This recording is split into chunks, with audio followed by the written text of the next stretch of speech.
have the look of a hunter. Hey, the hunt are you? A mixed two. See that there? Don't worry. Ready? Go on then. Nowhere to run. Fury!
unlike any bird I've seen. Suffocate!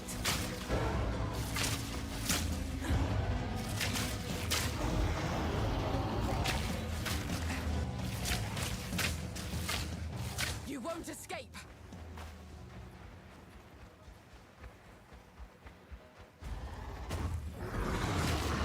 Scream all you like. It won't help you.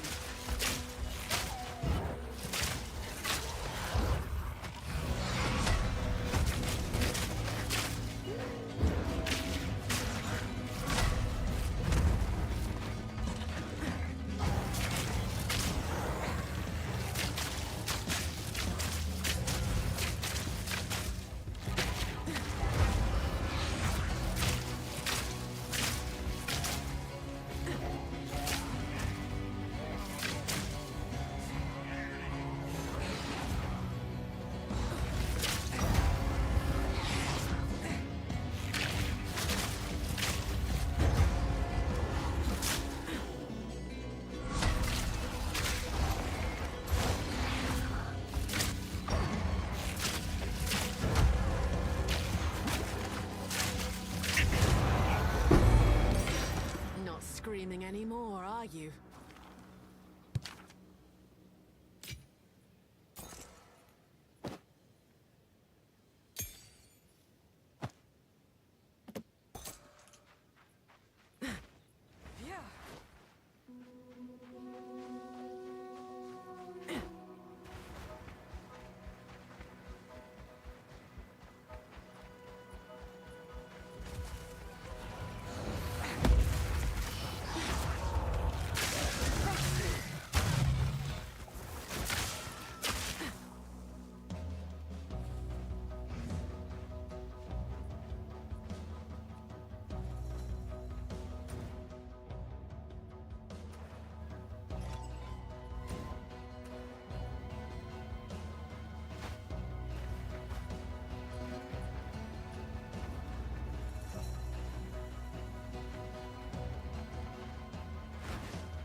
What have you learned?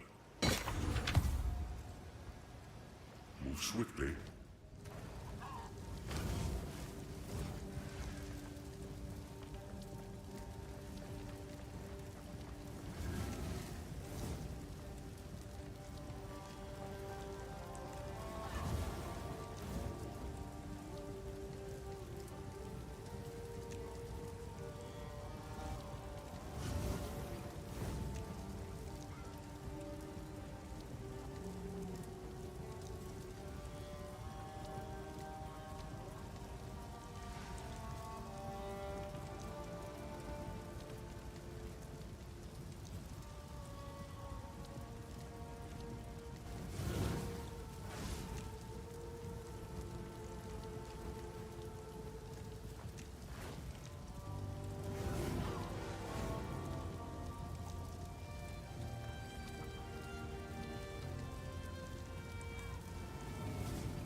I don't know how to ask this of you. It's in my...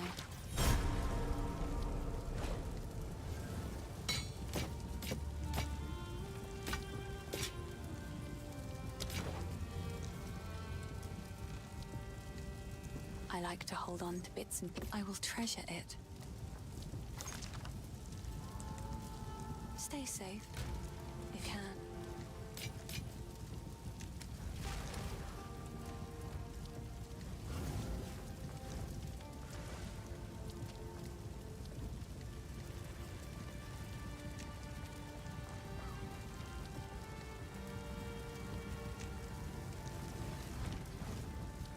I have a... How do I... A little while. See, will you pay them a visit? Watch yourself out there. Hello. Please, take your time.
ready to hunt.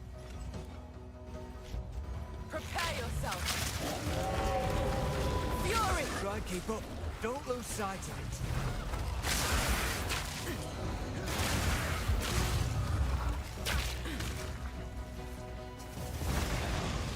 No time to tarry.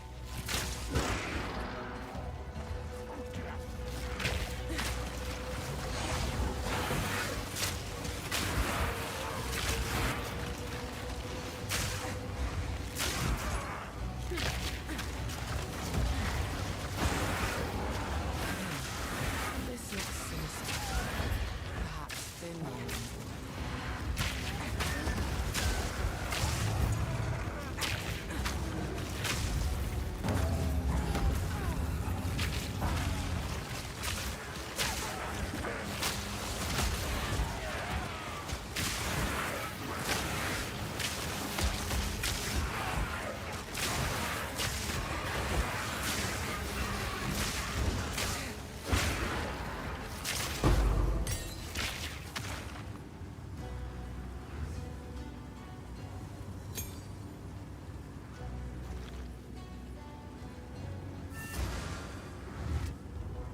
Wow, this is ominous. So, something's wrong, please. Good luck, hero. But now, I'm gonna get while the getting's good.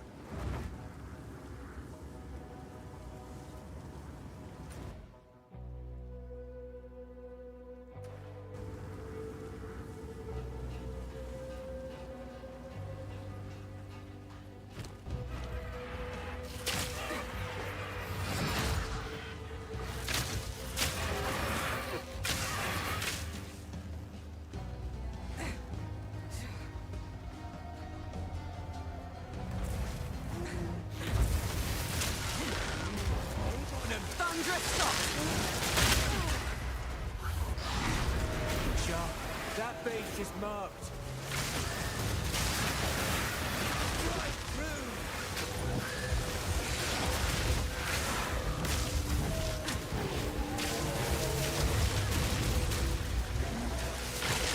Come on now, Tailors. Damn shame. You fought well.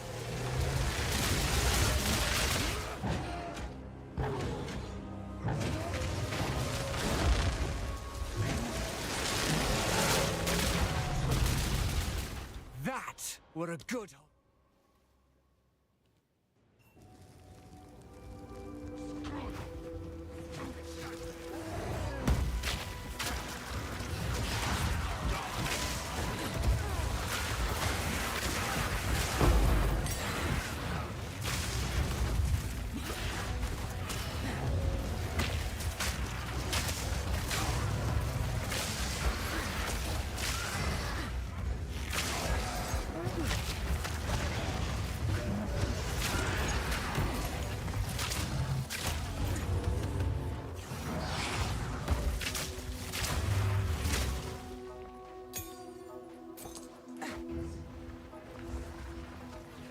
I'll tame you yet.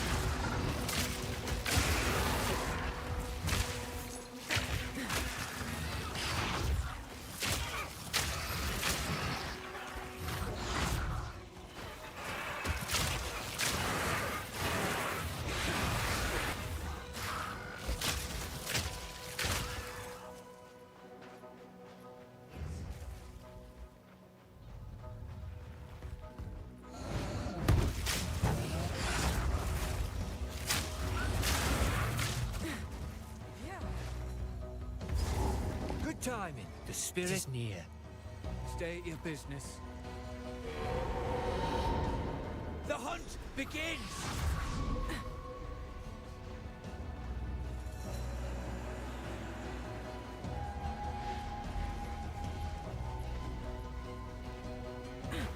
Don't lose him now.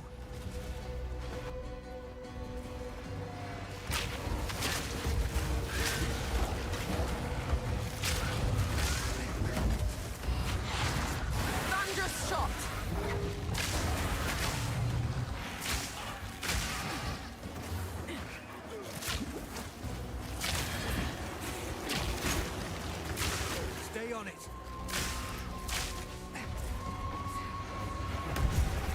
Show! That beast is marked.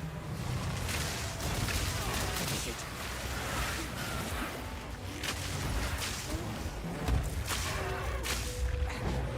Don't lose focus.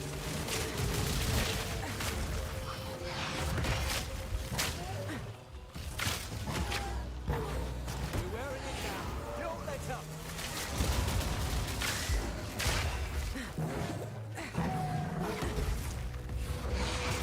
Strike before it slips away.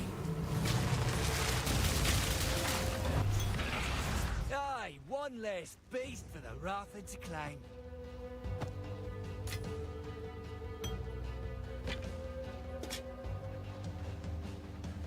Aye, if you've an interest, we're running off of them. Keep your wits about you.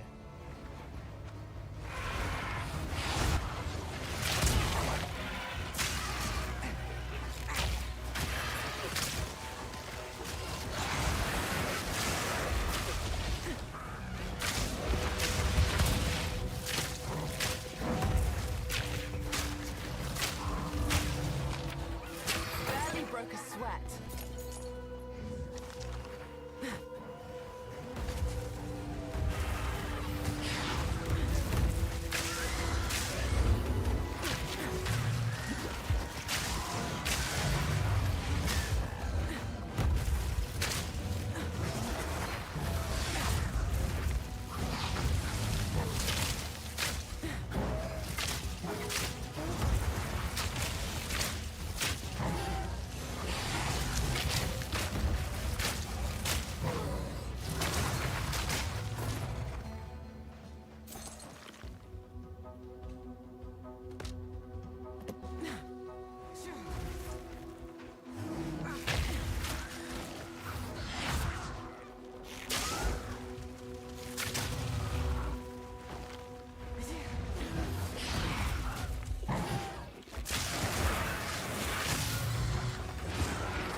The Val are sure to have some surprises in store.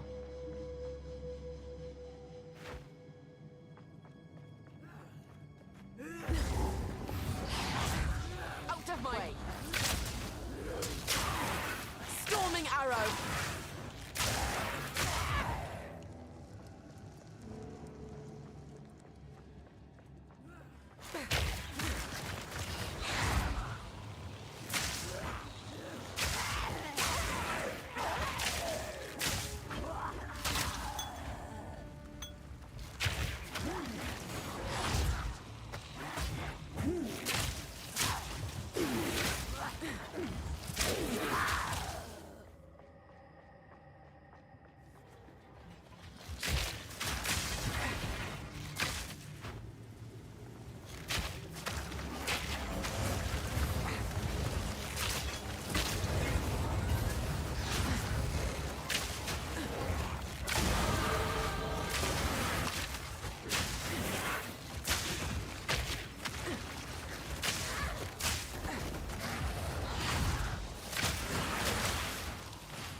Thunderous shot!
would only slow me down.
Stay light, stay alive.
In my sights!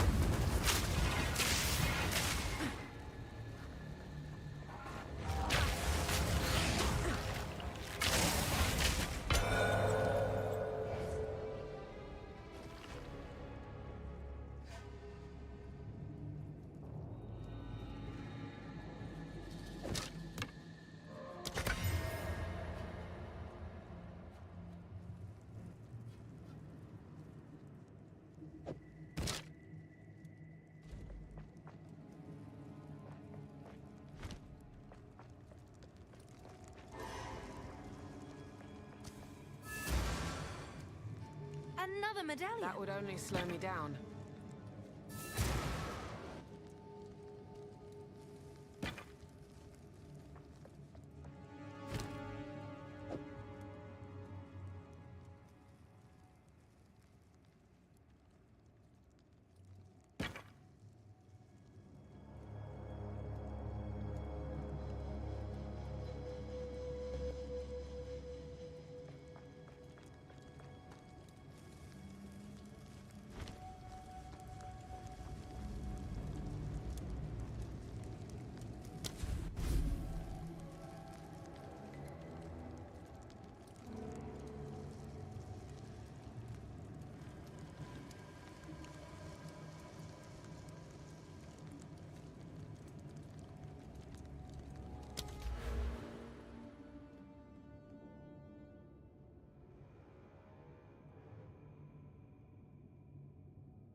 Aye.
What have you learned? How? How can I advise you? Time to learn something new.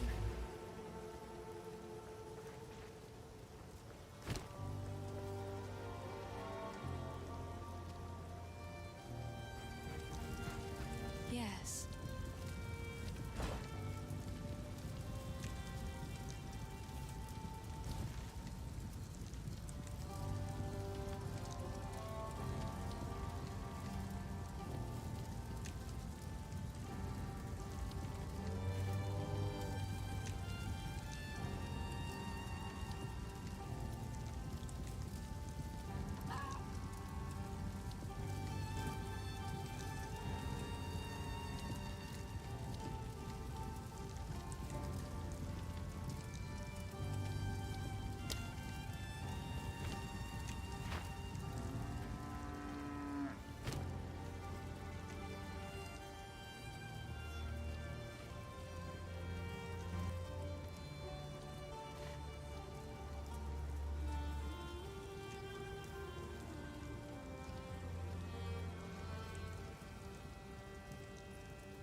Sorry, I was just...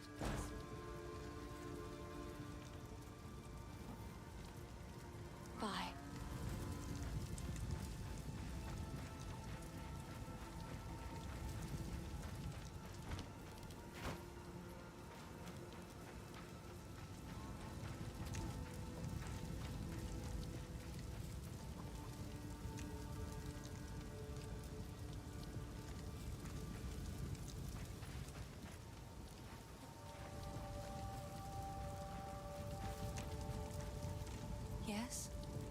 Please, take your time.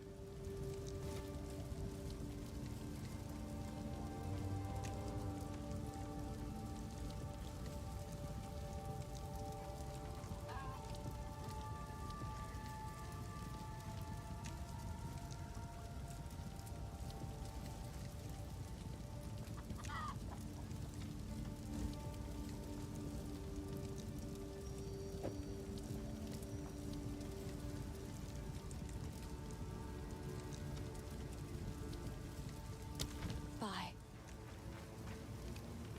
This hooded one is here. Anything take your fancy?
Take a look.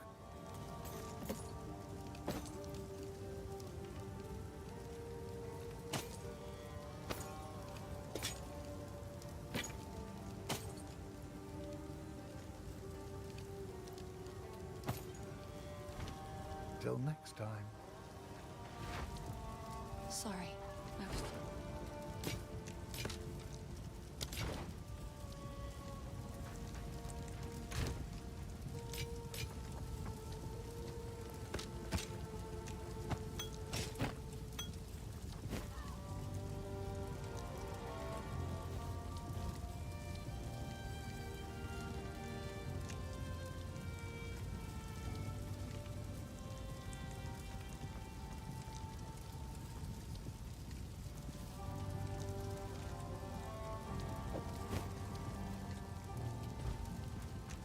Yes? I like to hold on to bits and pieces. Any that catch your eye? Yes?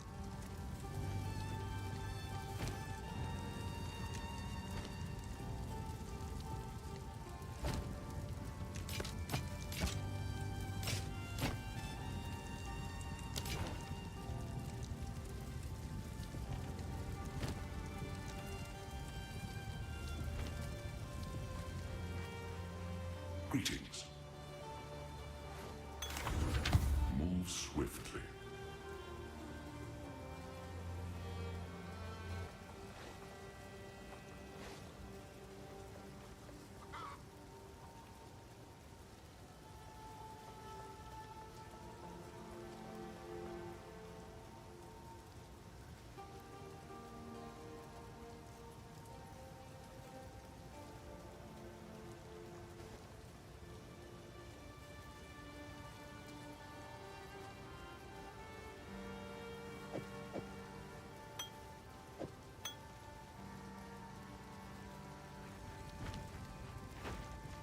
Hello.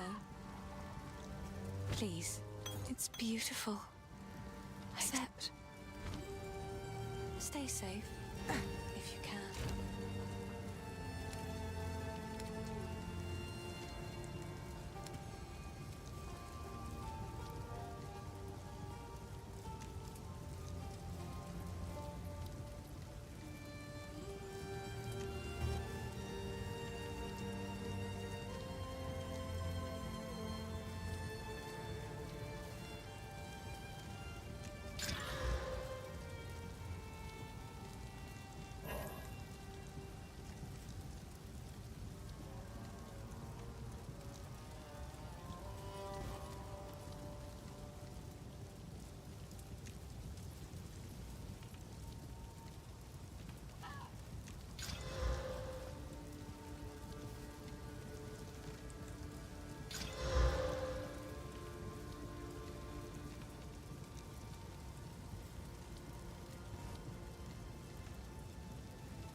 A waste of wood, if you ask me. But the songbird seems attached to it.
Back to the dirt.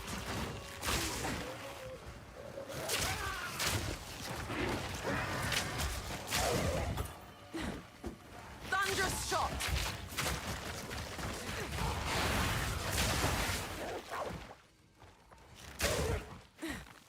Yeah.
You found my loot. I think I should.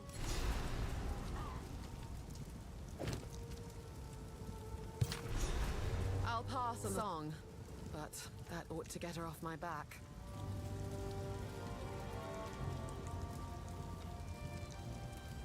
It seems shadows haunt us both.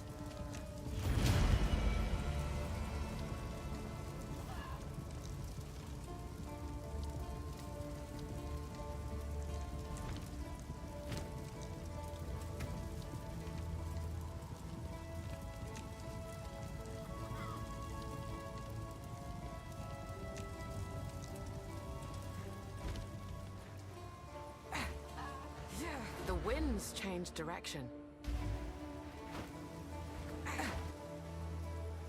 How can I be of aid?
It is good to see you.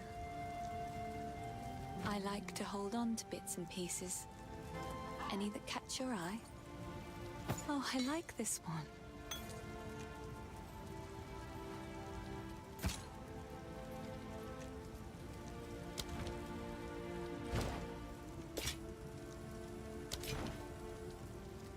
Bye.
Gonna do just kind of like one overall video of my plans for the league and also some tips for you guys as well. I haven't really made any videos in the past week. Probably will make a few videos post launch, but I don't plan on making that many. You know, it's just like a temporary fun event. I'll probably play for like a week or so. If there's a really fun farmer strategy, maybe I'll play for like 2 or 3 weeks. The whole event itself is only 3 weeks. But yeah, the build I'm gonna play is it's gonna be Rutu's build of Ellie Hit Surfcaster.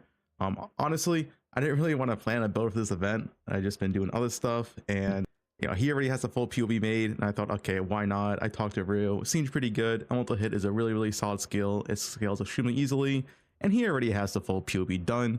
So for me, this is just no work. I'm just gonna play for fun in this league. You know, I'll still go try hard, I'll still stream a lot, but I'm honestly gonna take this league a little bit less seriously than I do with actual real leagues. So yeah, I'm probably just gonna play this build. I'll link this down below. This is Route 2's POB though. The only difference is I will, you know, eventually deter from this POB. Go off a different path because he goes into Mage Blood, and I love using Headhunter. So instead of Mage Blood endgame, I'm going to be using Headhunter because, you know, I just love using Headhunter for mapping. Yeah, Elemental Hit seems extremely solid. It seems really strong for early game, and that's the important thing I want to say here. Early game matters a lot. The one thing I feel like a lot of people just really aren't taking into consideration is that day 1 progression, the first 12 hours, the 4-star progression it matters so much for this event. There's like 2 or actually 3 important key lines in this post. So it's right here. To start with, every area will have a random number of map modifiers. I expect this to be +4 map modifiers in tier 16 maps. We'll have to see what it is. Maybe it's +3. Either way, that's a lot of extra added damage and tank to monsters. And now also campaign bosses as well as some pinnacle bosses have developed a few mechanics, and all unique monsters will enrage on low life. Enrage is usually bonus damage and hasted, and low life is just 50% in this game. So if you're like Exarch is getting, you know, hasten and bonus damage for half the fight, that is quite scary. On top of that, he should also have random modifiers. This is every area. So yeah, your, you know, 2 stone, 4 stone, those bosses are going to enrage, and they're going to have like 2, 3, or maybe even 4 map modifiers. They aren't going to be as free as they usually are, especially if they roll tank modifiers. And now they also said a few new mechanics. I expect these to be gauntlet mechanics. So I expect the campaign bosses and the pinnacle bosses to have the exact same mechanics that gauntlet had, which means that's just even more challenge. So the bosses are going to have gauntlet mechanics, they're going to have map modifiers, and they're going to enrage at low life. This is not going to be free. It is going to be hard. That's why I want to emphasize, you really want to play a very strong early game build. If you play something weak, and, you know, if you're playing something like, I don't know, maybe just playing a regular wander or a regular bow build, you're going to struggle so hard day 1 and just permadie over and over and over. You really need to play a strong build day 1.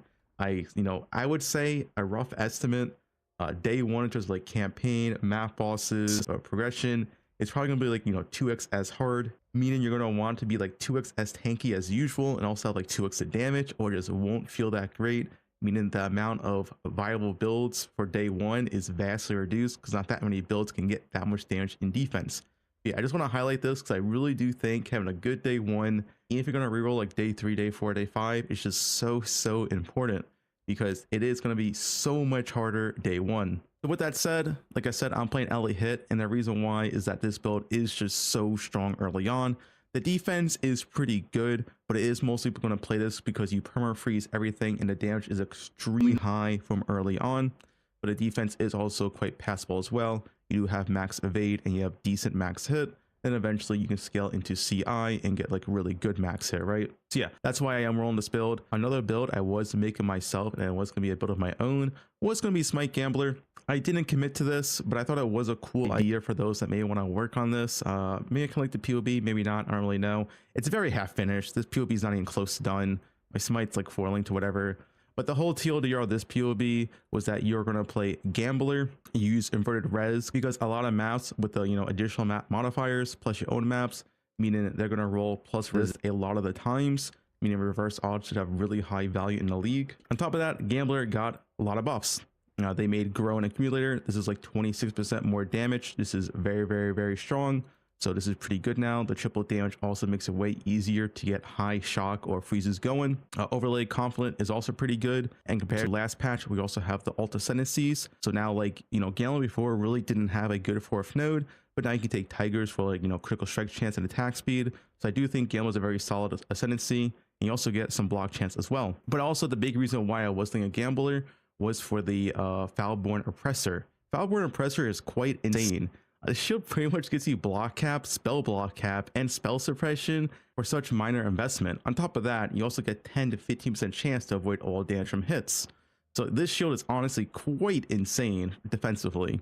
You know, like I said, this POB is far from done, but like with like 6 points invested into block, as you can see here, if I just type block, I have 4 points here and 4 points here, but these are also damage nodes. So 8 points in total, but you know, like I said, these are also damage nodes. I have max block, almost max spell block, and almost max spell suppression with only like these spell suppression nodes and these ones. So yeah, this shield is extremely good for defense. It just gives you so much defense on a shield. You just get block, spell block, and spell suppression, and also avoid damage from hits. So yeah, this was my other plan.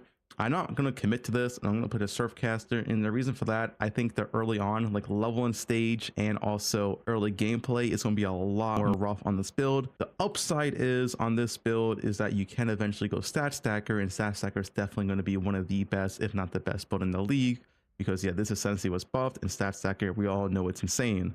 So yeah, that is the upside of this Ascendancy. I do think it is quite good.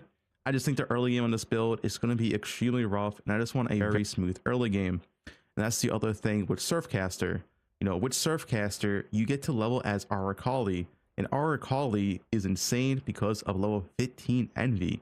15 Envy is 140 flat damage. 140 flat damage as soon as you finish normal lab is completely overpowered. In some cases, it might triple your damage. And once again, the campaign is not going to be free. It's going to have random map modifiers. It's going to have gauntlet campaign bosses, and it's going to have enraged bosses on low life. So having this insane amount of damage is going to be a massive help for campaign. Where Duelist, pretty much if you don't level as slams as Duelist, the campaign is honestly kind of weak. It's really, really mediocre. So I don't really want to level as slams. If I level as something as Smite, I feel like I would struggle quite a bit, at least until Cruel Lab, because Cruel Lab, you can play Paladin and pick up level 27 Holy Relic, which is quite strong. It's definitely, you know, equivalent to that of Envy, but you know, that's like level 55. Who knows, maybe I still change my mind last minute. I'll be streaming the event, of course. If you want to see what I'm doing, just join the stream. But yeah, I didn't really want to invest all that much in this event because I don't really know how long I'm going to play for, and also the early game skills I'm really not that interested in. So as the last thing here, I just want to go over the breach tree real quick if you're unfamiliar of what you should be doing here. So there's two main breach trees you want to be doing, just to give you a refresher. This part doesn't matter. This part does. So early on, you definitely want to be doing a rings and belts uniques. Of course, if you're playing a different build, you could choose something else, but I do expect rings to be quite expensive because of barracks. So you're definitely going to be want increased chance to birth unique rings. Barracks for Taman is going to be extremely expensive. That is what this build is going to use. It could be like 3, 4, or even 5 divines. So definitely make sure you're using as many unique, you know, bursts as possible. You want all 3 of these less chance modifiers, and then increase rings, and then you're good to go to start birthing rings. As for the gear, there's 2 main gear trees you can do. So yeah, this is going to be the claw / dagger tree. Both can work on this build. Essentially, you're going to grab the increased chance for one of the melee weapons, increased chance for intelligence and dexterity, and then a less chance for strength. Then everything else is pretty self-explanatory. This one is critical strength modifiers, increased chance for crit modifiers, reduced chance for life, chance for fracture, links doesn't matter, and reduced chance for physical modifiers. So this is essentially to print fractured claws, because if you get a fractured crit or attack speed claw, making your GG endgame claw that's in this POB is extremely easy. So all you need is, you know, crit multi, or attack speed fracture, and then you spam one of the essence that you don't have, so either crit multi or attack speed, until you get the 3rd suffix, and then it's pretty much done. So yeah, making this claw is extremely easy as long as you get a tier 1 fracture, and getting a tier 1 fracture with this breach tree setup right here is extremely easy. The other main trees you're going to use, I have an image right here, is going to be the gear tree. So this is going to be for the tier 1, you know, triple ES evasion chest or triple ES chest if you go pure ES. But yeah, this is the standard 6-link tree, and what this tree is, you're taking the body armor here, increased chance of body armors. You still take the fracture, you still take the random amount of quality and the 6-link, because the 6-link is obviously really, really good early on, free 6-link, and you also still take reduced chance for life modifiers. The only thing that really changes on the tree is obviously 1, you don't get the weapon, so this weapon is replaced with the body armor, and 2, instead of going here and getting this, you take this instead, and you get increased chance for defense modifiers. And that's pretty much it for the 6-link body armor, you know, tier 1 necrotic or tier 1 twilight chest. But yeah, those are the 2 main trees that you will be using for this build. Start off with the gear tree, in my opinion, until you get like a decent 6-link. Then as soon as you get like any decent 6-link, go for the weapon tree, get your tier 1 fracture, make your GG weapon, then go back to making chest. Because yeah, if you get like a good weapon, it carries damage so hard. And like I said, early on, you definitely want really good damage. Yeah, that's mostly about it. That's my plans for the event. I probably will have some post-league videos of the farms I'm going to do. I'll have my build update as well, no matter what build I play, whether it's like Rue's build or my own build. Probably going to be playing Rue's build, but I do think the Gambler build is kind of interesting as well. And I guess last thing to mention is early league idle strat, just to go over it real quick. Honestly, day 1, you really cannot do anything but boss rush or like red altars. You can kind of do Alkengo Legion, but Legion is kind of just for jewels since 6 links are plenty from the tree. My plan is to boss rush and red altars and transition into boxes, farm boxes a bunch, and then maybe transition into like, you know, Giga Blade or like Giga Map Effect Quant Scarabs or like Giga Div Card farm. One of those farms, one of those will be the best farms in the game. But yeah, that is my plan right now. That is my thoughts, and that is, you know, my idea going into this league. If any questions, feel like comment below. But yeah, that's about it.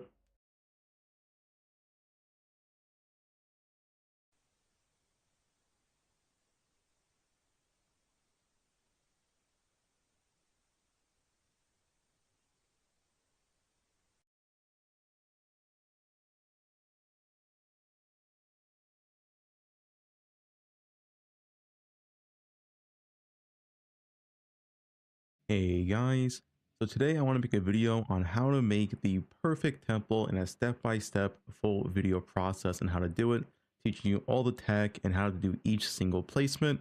So maybe it'll be a little bit longer video, I'm not sure. But yeah, this will be a step-by-step guide on how to make the perfect temple. So I also have this notepad here to go over a few things real quick. So first things first is, building the perfect snake, step-by-step guide, rules. Never loop. If you don't know what a loop is, it's when the end of your snake chain touches the start of your starting area. So for example, this one long snake chain I have here goes all the way on the outer side. If this touched, like, and connected to here, this would be a loop and there's no savings and everything would get destroyed. So yeah, never ever loop. You can completely destroy your temple. Next is avoid squares. Squares are fine when doing tech, but if you're not doing tech, then never do a square. If you do a square, like you have 4 buildings right here and they're all connected to each other, then one of them will get destroyed, and obviously that's bad. Now to quickly go to tech names and also just to explain what they are. So we have the Russian tech, or the KGB temple, the Roman road, the Kalino lock, and the American sandwich. It's important to know all these tech and all the tech names because you will be using it to build your advanced temple. Now of course, if you don't want to do advanced temple, if you want to do a simple temple, I can recommend this layout. This is by Milky BK. This is a no tech temple. You won't need a guide for this. It's very, very simple. You just follow it one square at a time and you're good to go. There's no tech. So you start a generator, go to thaumaturge, go to alchemy lab, armory, and you just follow it all the way around and you're good to go. So if you don't want to worry about tech, I would recommend to follow this planner. It will be worse loot. It's about 50% more loot going from a no tech temple to a full tech temple. But if you don't have the time, don't want to spend all the energy and effort to learn all this, then just go for no tech temple, and it's really, really easy and simple to build up. So yeah, let's just talk about these tech real quick. The Russian tech first. So this is a spy, garrison spy. As you can see here, it allows you to change spy masters really efficiently without having to do like a armory in between. So this one is pretty simple. So you start out right here. All you have to do is a armory, connect to your garrison right here, into another garrison, into a spy master. And then at this point, you just lock this spy master, then everything else in this chain is safe and these two would get deleted. So yeah, pretty simple for that one. That is just the Russian tech. And of course, you can do another garrison after, and then same deal. There is one complicated spot at the corner, which I can show real quick for this temple. But yeah, you just keep doing this, repeat, repeat, repeat, and you're good to go. So the only complicated spot is in the corners for the Russian tech. These are pretty simple, but they require more locks or a sacrificial chamber. But yeah, once you're in this spot, essentially what you will do, armory right here, into a garrison. This does make a square, but it's fine. And then you do into a spy master. Now, to save this, you have to lock this spy master right here and this garrison. You can also lock this spy master, but it's not needed. So essentially what will happen, the game will always choose to prioritize to destroy the most amount of rooms. So since it can only choose to destroy 2 right here or 1 right here, it will choose to destroy these 2 and you will be safe. Now, if you have a bunch of rooms down the middle and it won't destroy that many rooms, you might do a triple lock right here. So lock the spy master, lock the legion barracks, and lock this spy master. Or if you have a sacrificial chamber, what you can do is that if you do have the sacrificial chamber, you just place it down as fodder and get rid of it later. No big deal. You sack this garrison and you just lock this. So it'll be 1 lock and 1 sacrificial chamber and you're good to go. But yeah, that's how you do the corner. So our next one's the Roman road. This one is optional for the build I'm doing, but some builds do use it. It does make it easier for my build though, so I will show and I will explain in the video as well. But essentially the Roman road is just you build a road path to where you have to go, because chaining the smithy and golems are quite hard. Essentially, if you're in this scenario right here, you can't put down another smithy or golem works because there's too many in a chain. What you can do is one of the options is build this road, and you put a 1 road piece right here. This will create a loop. That's fine. Then in the same turn, you want to put down a smithy and then use your altar of sacrifice in the same turn to disconnect the loop. So it's fine to make the loop for this one single turn because you also sacrifice at the same point, and then you're good. And then you can let all this road, destabilize, and you're good to go. And then you just continue your build path like this, and yeah, you're good to go. Now you can also do this path in here to not do the Roman road, which I will go over, but the Roman road technology requires less locks. But yeah, next one is the Kalino lock tech. This one is essentially you just use early on. you use early on to save locks. You place down a bunch of feeder rooms, you don't lock, and you pray. So if your temples like this, for example, with the changes, it doesn't really destabilize as much. So what you want to do, you build this middle path, you aim towards the right, and you just start building like random junk, and it doesn't matter, right? You just keep building random junk, keep going, it doesn't matter. And you want to go towards the right because you don't want to like interfere your path, right? And yeah, and if you do this, and if you have enough feeder stuff down, you can also put down like an armory, let's say right here. You can put down maybe like another armory over here, because as long as these don't connect, this is completely fine to do. And now when the temple destabilizes, it'll have a high chance to, take these rooms first, take these armories off first, and then it will take off your chain. So this is something you can do early on when you lack lock sustain. You place down a bunch of feeder rooms, try to protect your garrison or your spy master. So let's say you have a hanging spy master right here, right? You can also put down like a garrison right here and be fine. This will protect your spy master. So if it destabilizes, let's say choose like these 3 rooms, it might choose these 2, but you keep your spy master. So yeah, the Cali no lock is just to save locks early on when you don't really have that much lock sustain. Now the American sandwich is kind of like a Russian tech, but it's armory, alchemy, armory into a smithy golem. Essentially, you're going to sandwich the smithy and golem in between. So what this is right here is how you build a smithy golem chain. To give you an example right here, it's on a corner, it's pretty easy, but you do armory into an alchemy, into an armory, into a smithy. It is still only 1 lock, so this is only 1 lock. Then you put a golem works down, and then all you have to do is lock these 2 right here, the golem works and the smithy, and these 3 will get deleted. Yeah, that's all the tech, and that's all the tech names. I'll go over step by step in this video. One thing to know, there is one more tech you can do, and that is the spy master feeder room. Essentially, if you have a free spy master, you place down a spy master, and one of these spy masters will assassinate it. If you're wondering how spy masters level up, they have to assassinate another spy master room, and that spy master room cannot be in a chain. So if the spy master has a garrison connected to it, it's now in a chain and it won't get assassinated. So what you do, you place down a spy master. Now one of these spy masters will kill it and level up. But to save this, if you have the spare locks, you place down a spy master, you would enter your temple, then immediately leave your temple, and then lock the spy master. This will cause the game to still assassinate that spy master, but since you locked it, it will also stay there for the next round, and you can keep doing that every single round if you have the spare locks. This is a great way to level up your spy masters once you have all of them complete. But yeah, that's how you level spy masters. I'm gonna go over this a little bit, but yeah, how to keep your snake chain alive. Essentially, just build up a ton of feeder rooms in the middle, aim towards the middle, towards the right. Just keep building stuff here until you start sustaining locks. Usually when you have like 5 level 3 spy masters, you always get 1 lock and you're good on sustaining. So that's usually what I would do. It's also a good time to get some limbs as well if you don't have any. And a tip on how to build your temples faster. So personally, what I do for temples is that I only do my temple have 6 medallions. So if I have 1 long snake chain and only 1 lock, essentially I just go until 6 medallions and immediately leave. So if I have like 4 locks, a Bahati's medallion and like something else, I use 1 lock, start the temple, go in. If like the 3rd one drops a lock, I immediately leave and go again. Because the reason for doing this is that you don't really drop loot until your temple is like 90% done. So early on, it's just not worth full clearing. You just go until you have 6 good medallions and immediately leave. Tech temple versus no tech temple, I said this earlier, but a loot difference should be around 50% more loot if you want to do the full tech temple, which is what I'm going to teach in this video. Optimal crystal farming, I'll just say it real quick. You spam tier 15 6 mod maps with light radius gear. Use the grand project on towers, rush the circle, and leave. If you use tier 16s or tier 15 with 8 mods, you have a greater chance of getting 3 crystals, although it's still not guaranteed.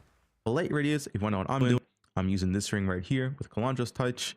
I use these boots because sprint is bugged, so if you use these boots you can't get the sprint bug. If you're temporalis, you know what that is. And then I use this weapon swap for a light radius scepter with 30% light radius, and then I take a light radius tree swap as well, 20% here and 20% here. You can also anoint these.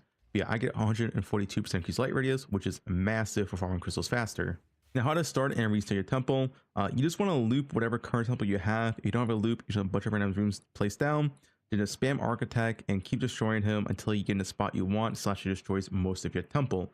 Kill an Architect will destabilize more rooms than just ending the temple immediately. Now, one last thing I will say before building the temple is that for my temple, you want the Architect right here, and I'll show you how to get the Architect in this location. So it's not too bad. Usually what I would do is move the Architect before you start building. Trying to move the Architect after you start building is honestly really annoying, and I don't really like it. I feel like moving him beforehand. So the rules for moving the Architect is that he'll try to move to an empty square where he connects to nothing. So if you want him, for example, right here, You don't want any rooms around him. So right here, right here, right here, and right here. You want to build all around. And in terms of where he can spawn from like right here to down here to over here to here in this whole square. But like I said, he cannot spawn or will try not to spawn next to a space you own. So something you can do, especially if you do have spare locks, you can build a road like this, for example, that goes up. And also build the road like this. And if you keep going up, go around, pretend you don't have like any of this stuff built yet. And if you go around like this, so say your architect is right here. The only spot he can go to where he's not connected to anything is in the middle, and that's where you want him. So it's not guaranteed he can respawn the same point, but if you lock this and if you lock this, he has a very, very high chance of going to the middle. This is the only spot where it's not connected to anything. Now, of course, if you don't have locks or whatever, what you would want to do is build like this and then start spamming rooms all around to protect it. You just keep blocking as much as you can. This is why it's more optimal to try to move him at the start when you have no buildings. He also destabilizes less, so it's easier to build and try to block him. But yeah, essentially that's how you get in the middle. You'll try to spawn in a space where he's not connected to anything. Keep in mind, as you destabilize, like if you remove these roads right here, then he would have an open spot to spawn right here. That's why the locks are handy, but they're not needed to get him in the middle. All right, so I hope that explains everything, and now we'll go over how to build a temple. I'll try to make this quick, but you can follow step by step, and I'll show all the tech and how to do this. This is the temple I am doing currently. I do think it is one of the best temples you can build. It's going to be like over 15% effectiveness with a ton of rarity and a ton of rare monster modifiers, although it is quite complicated and quite long to build at the same time. So you start one snake chain for the longest time. So we're just doing golem works into smithy, into armory. This is very simple, nothing special here yet. Then your first tech is right here. Like I said, you do the Russian tech right here. Very simple.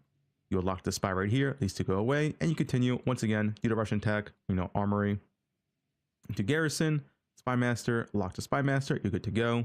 For the garrison, armory, garrison, spy master, lock the spy master, good to go. And then I did show this one earlier, but this one was the armory, garrison, spy master. Then you would lock the spy master and legion barracks. You want to be extra safe. You can also lock the spy master, but it's not needed. Or if you have a sacrificial chamber, like right here, you can sacrifice this, lock the spy master, and be fine. And then get rid of this, sacrificial chamber later, so it can show up. Keep in mind, you can only have one sacrificial chamber.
Fury! I'll cut you down.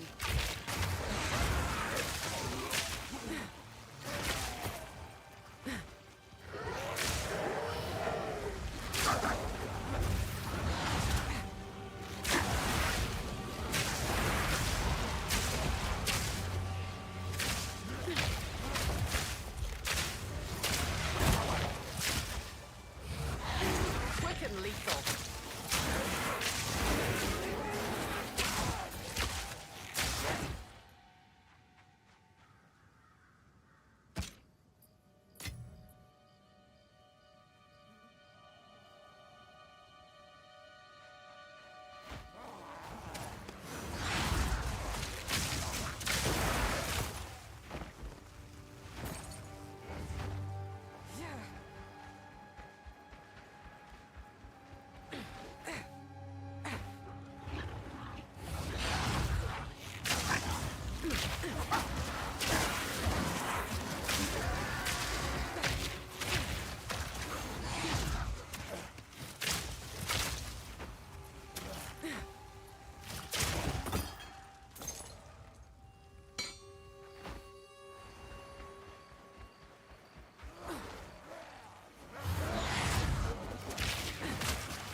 Storming arrow.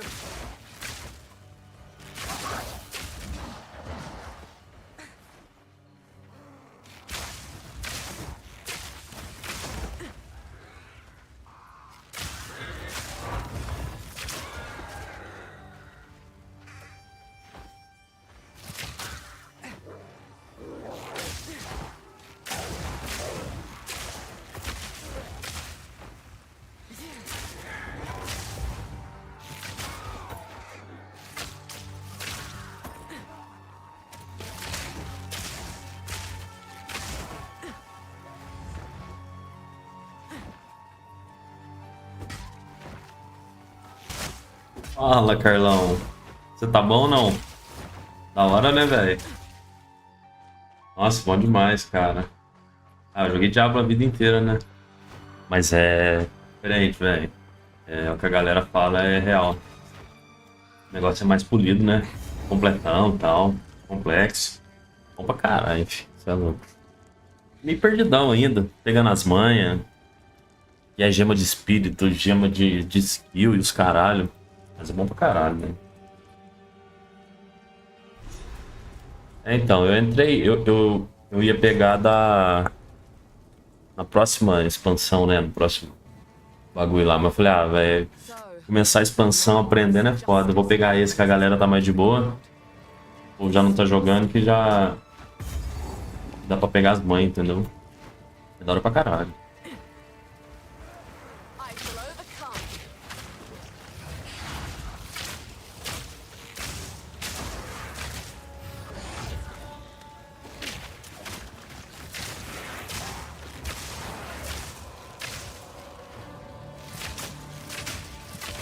'Too weak, too slow. Stay light, stay alive. Como é que é? Essa season aqui acaba quando? Não é season que chama, né? Esse é o nome. O bagulho das torres aqui.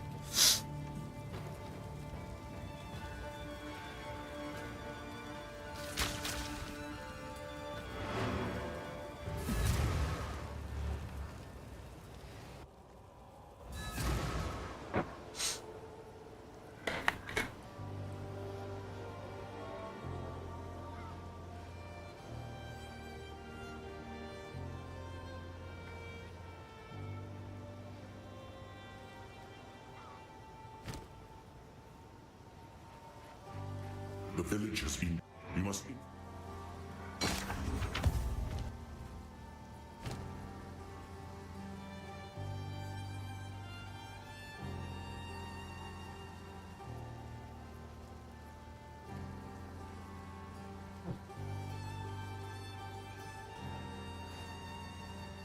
Melhor.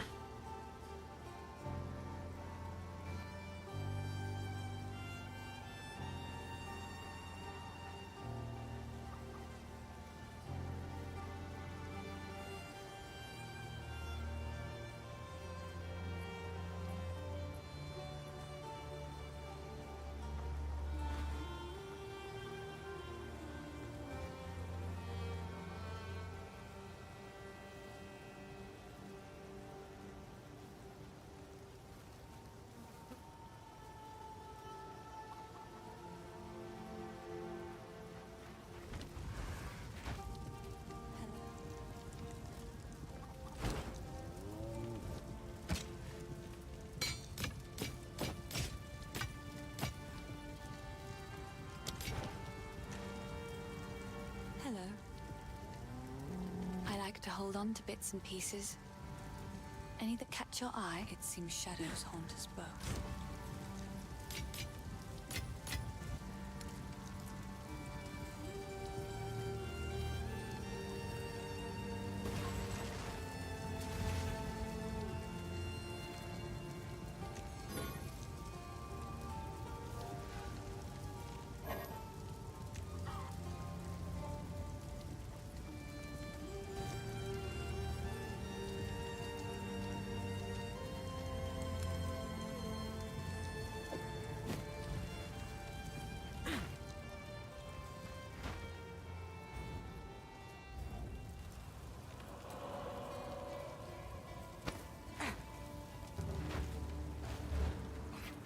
Burst! I shall overcome.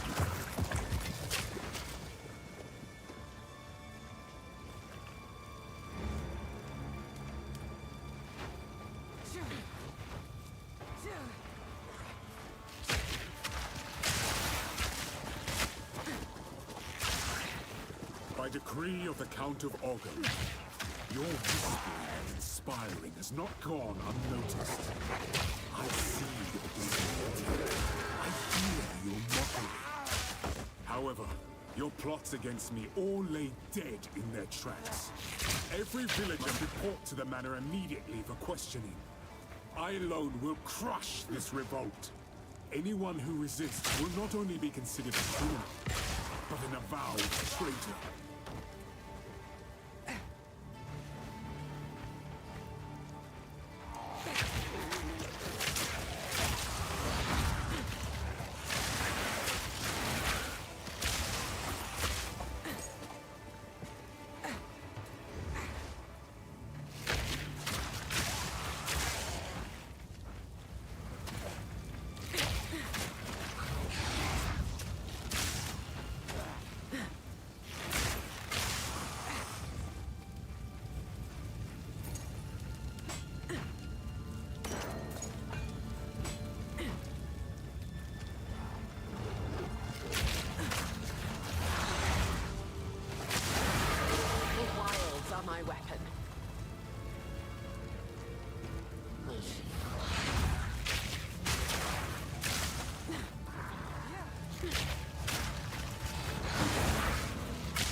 Então, quando começa a próxima aí, cara?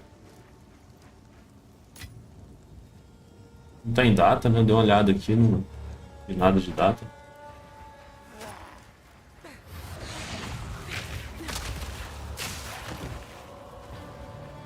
Ah, pode ver. É, então, é foda. É o mesmo caso do Diablo. Depois que os caras terminam tudo, não tem repetição no endgame, entendeu? Tipo, não sei aqui como é que é o endgame, mas já pelo menos a galera aqui dá tudo.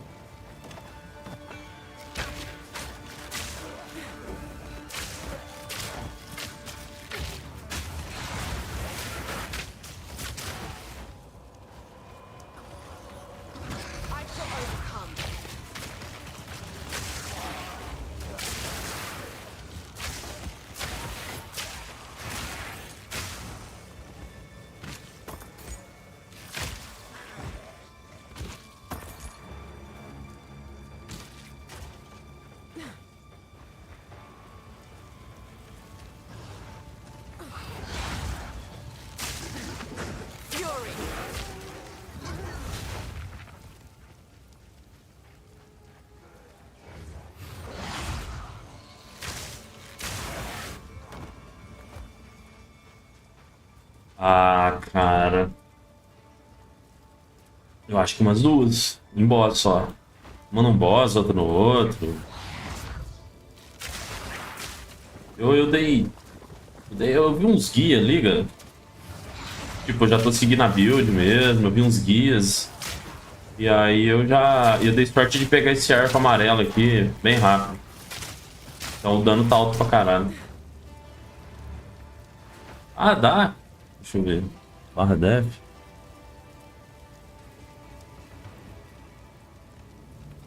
Quatro vezes. 4 vezes. E sim. Sabia que dava pra ver, não, da hora. Mas foi em boss, liga. Teve uma bruxa lá no começo que eu morri. Lá do 1 que eu morri umas 2 vezes só nela.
É, eu queria jogar com ranged, mano.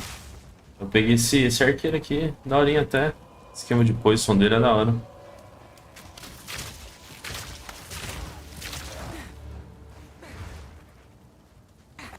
Eu vi que já vi que essa habilidade aqui, como é que chama? Contagion é meta em todas as classes, é louco, estranho é roubar demais. Joga no boneco e sai andando.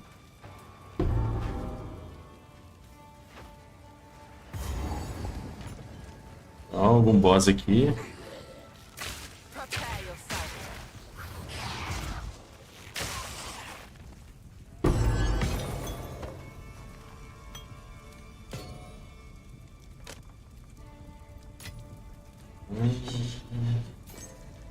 Stay light, stay alive. Legal.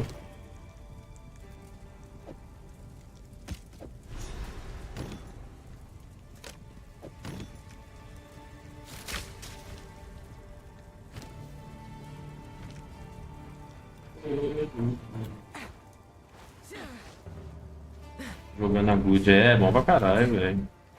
Jogar solo, cegadinho. Ai, come um trem, volta. Bom demais. O próximo que tem que colocar.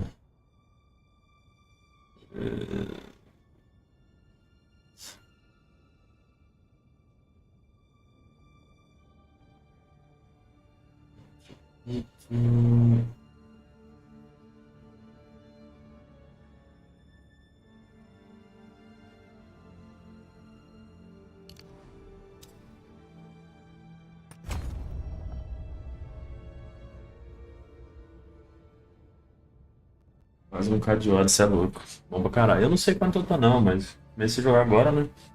Mas eu devo estar com, sei lá, 15 horas já. Eu jogo no WSD. Ele não dá pra jogar como Diablo, não. Diablo no clique só, né? Só que no clique aqui você não consegue kaitar direito os bichos, sei lá. Curtir mais no WSD. Controle eu não jogo nada, mano. Controle eu sou negação. Não gosto de jogar no controle, não.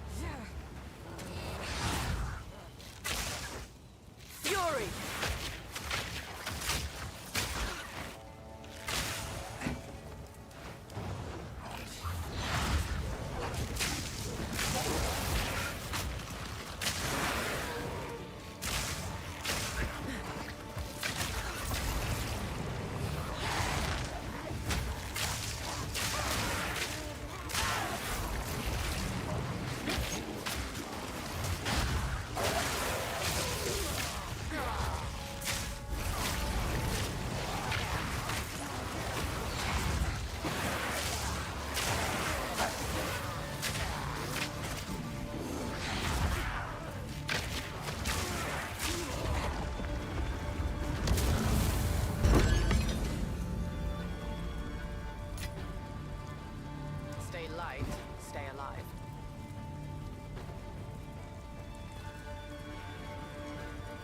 Não, quando que eu vou liberar o...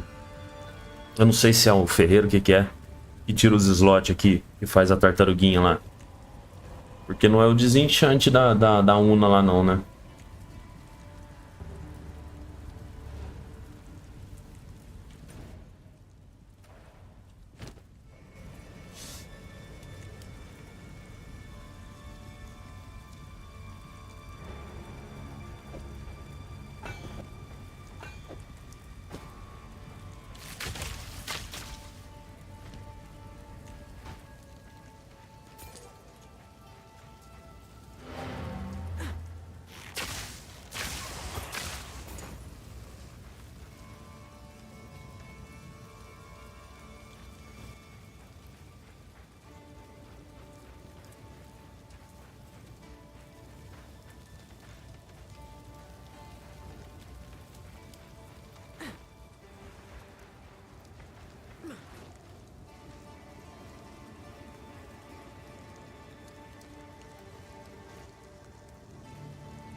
Return to the earth.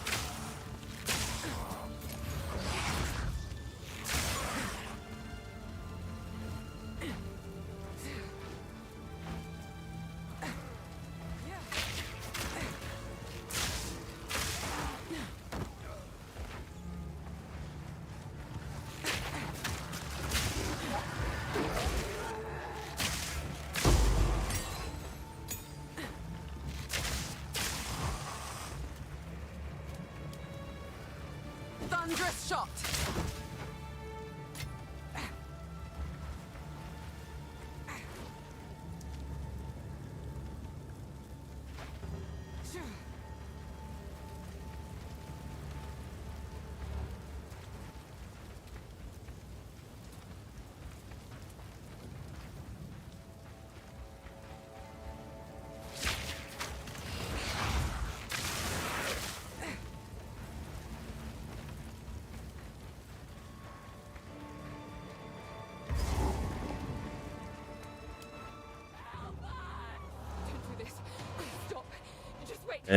Quando que eu vou liberar o...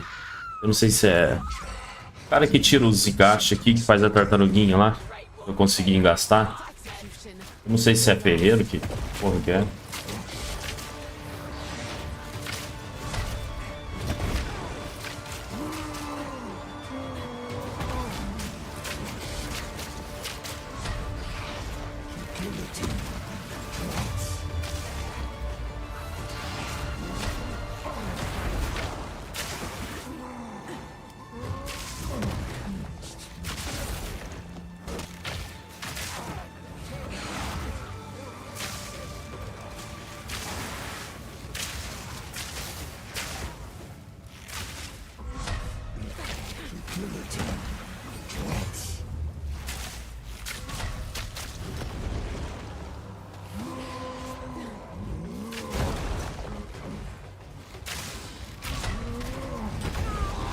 Caralho. Quinta vez, Carlão. É, mano, eu sei que tem uma hora que eu vou liberar um... Liberar um bagulho que... Dá pra eu pôr esses engaixes aqui e faz tipo uma tartaruguinha lá, cara. Mas eu não sei quando que é, não. Vou pegar um café na Good aqui.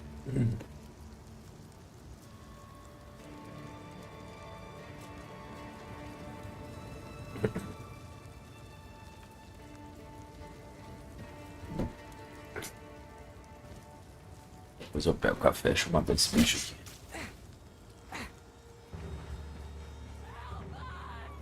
Don't do this. Stop. Just wait. Surely we can. Ranger, you have been sentenced to death. Great will take you. That execution will be your last.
Justice will be served.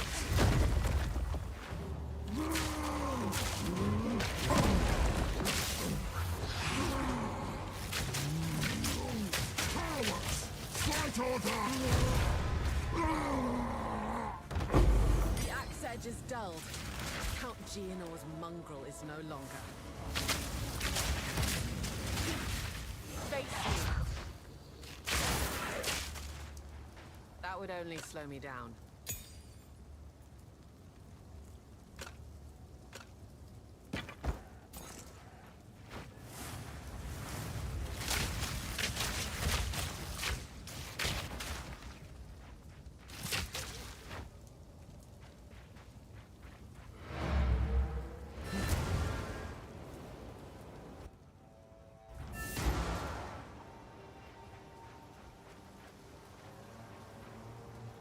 A shift in my training can't hurt. How can I?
It is good to see you.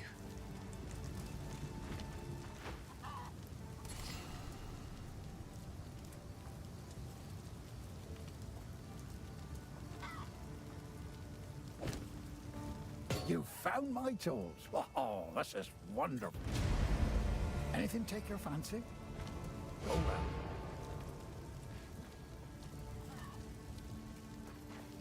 How's the clearing?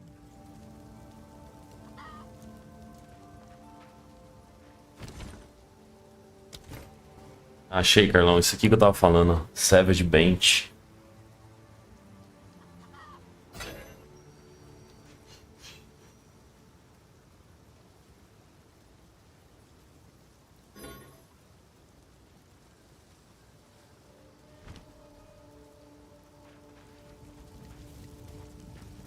It is good to see you.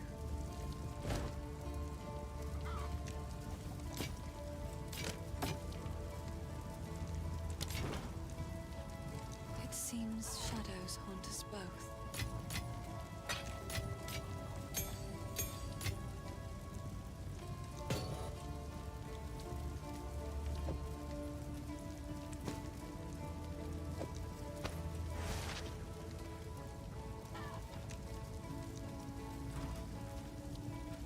Hello. Please. Oh, I like this. It seems shadows haunt us both.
decree of the Count of Organ, your whispering is not gone unnoticed. I see. By decree of the Count of Organ, your whispering and aspiring has not gone unnoticed. I see your disloyalty. I hear your mockery. However, your plots against me all lay dead in their tracks. Every villager must report to the manor immediately for questioning. I alone will crush this revolt. Anyone who resists will not only be considered a criminal, but an avowed traitor.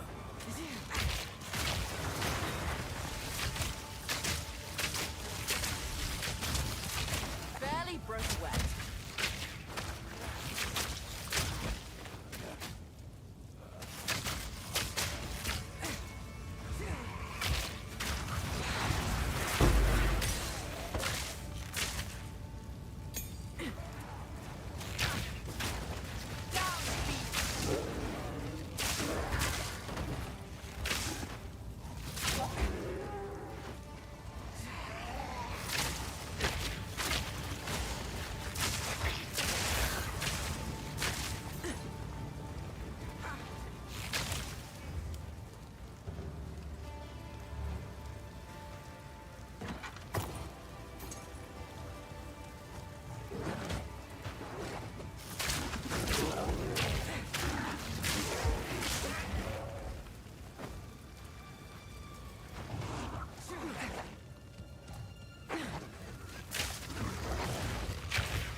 Yeah.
Quickly.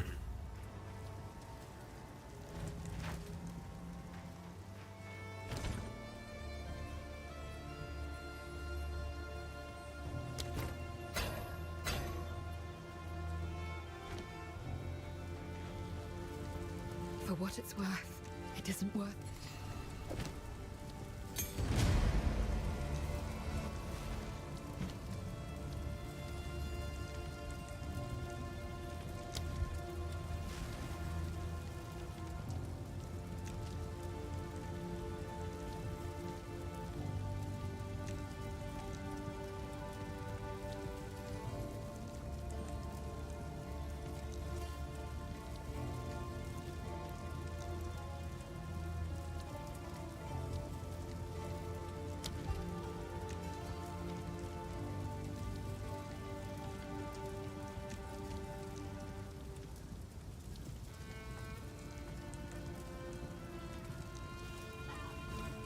There is only one thing for certain.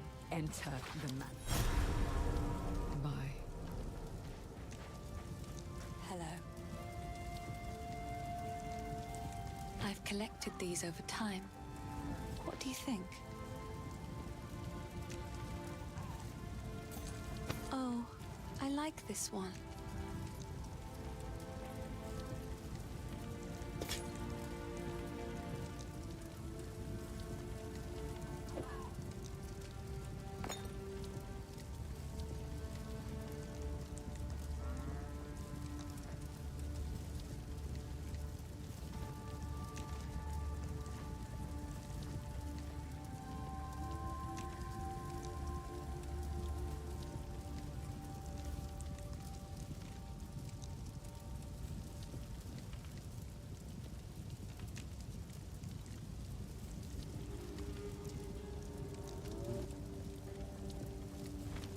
It seems shadows haunt us both.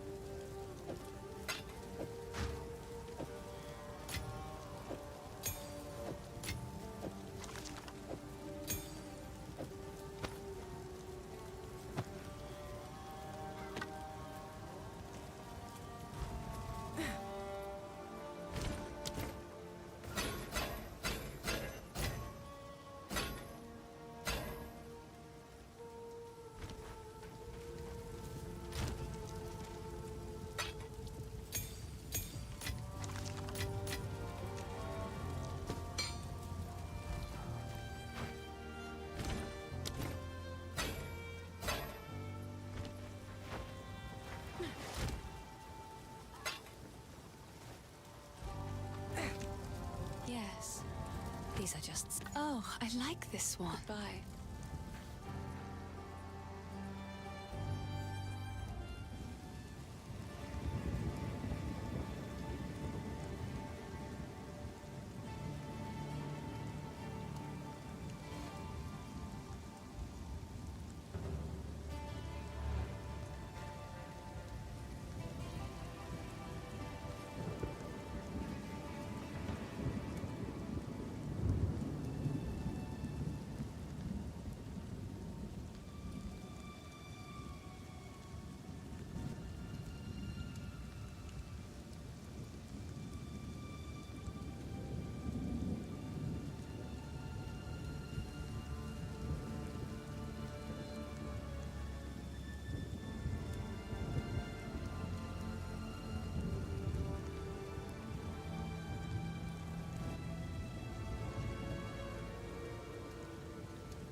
Poisonburst arrow.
Visions then detonate after delay. You can also poison causing them to detonate them faster.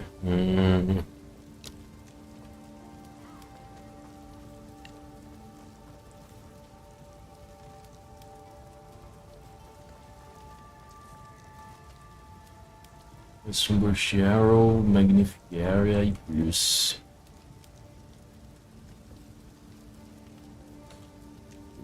Contagion, unleash.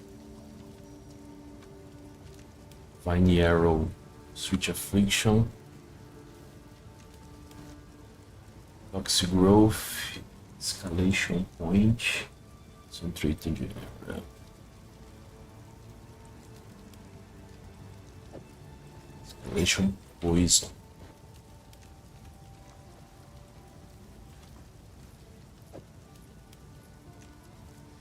Preciso de inteligência.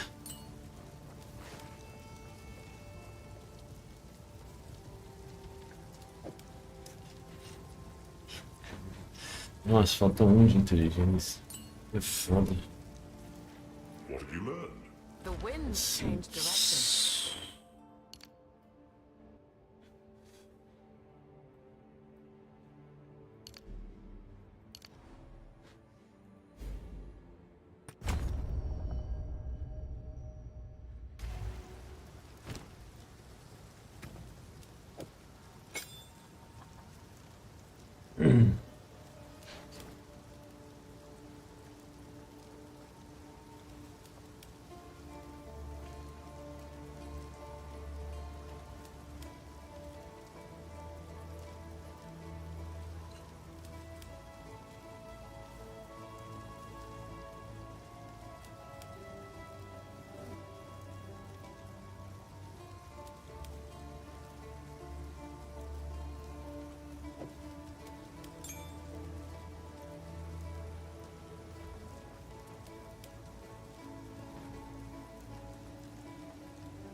Volcano.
Poisonburst Pathfinder build, the build I'm going to play next league.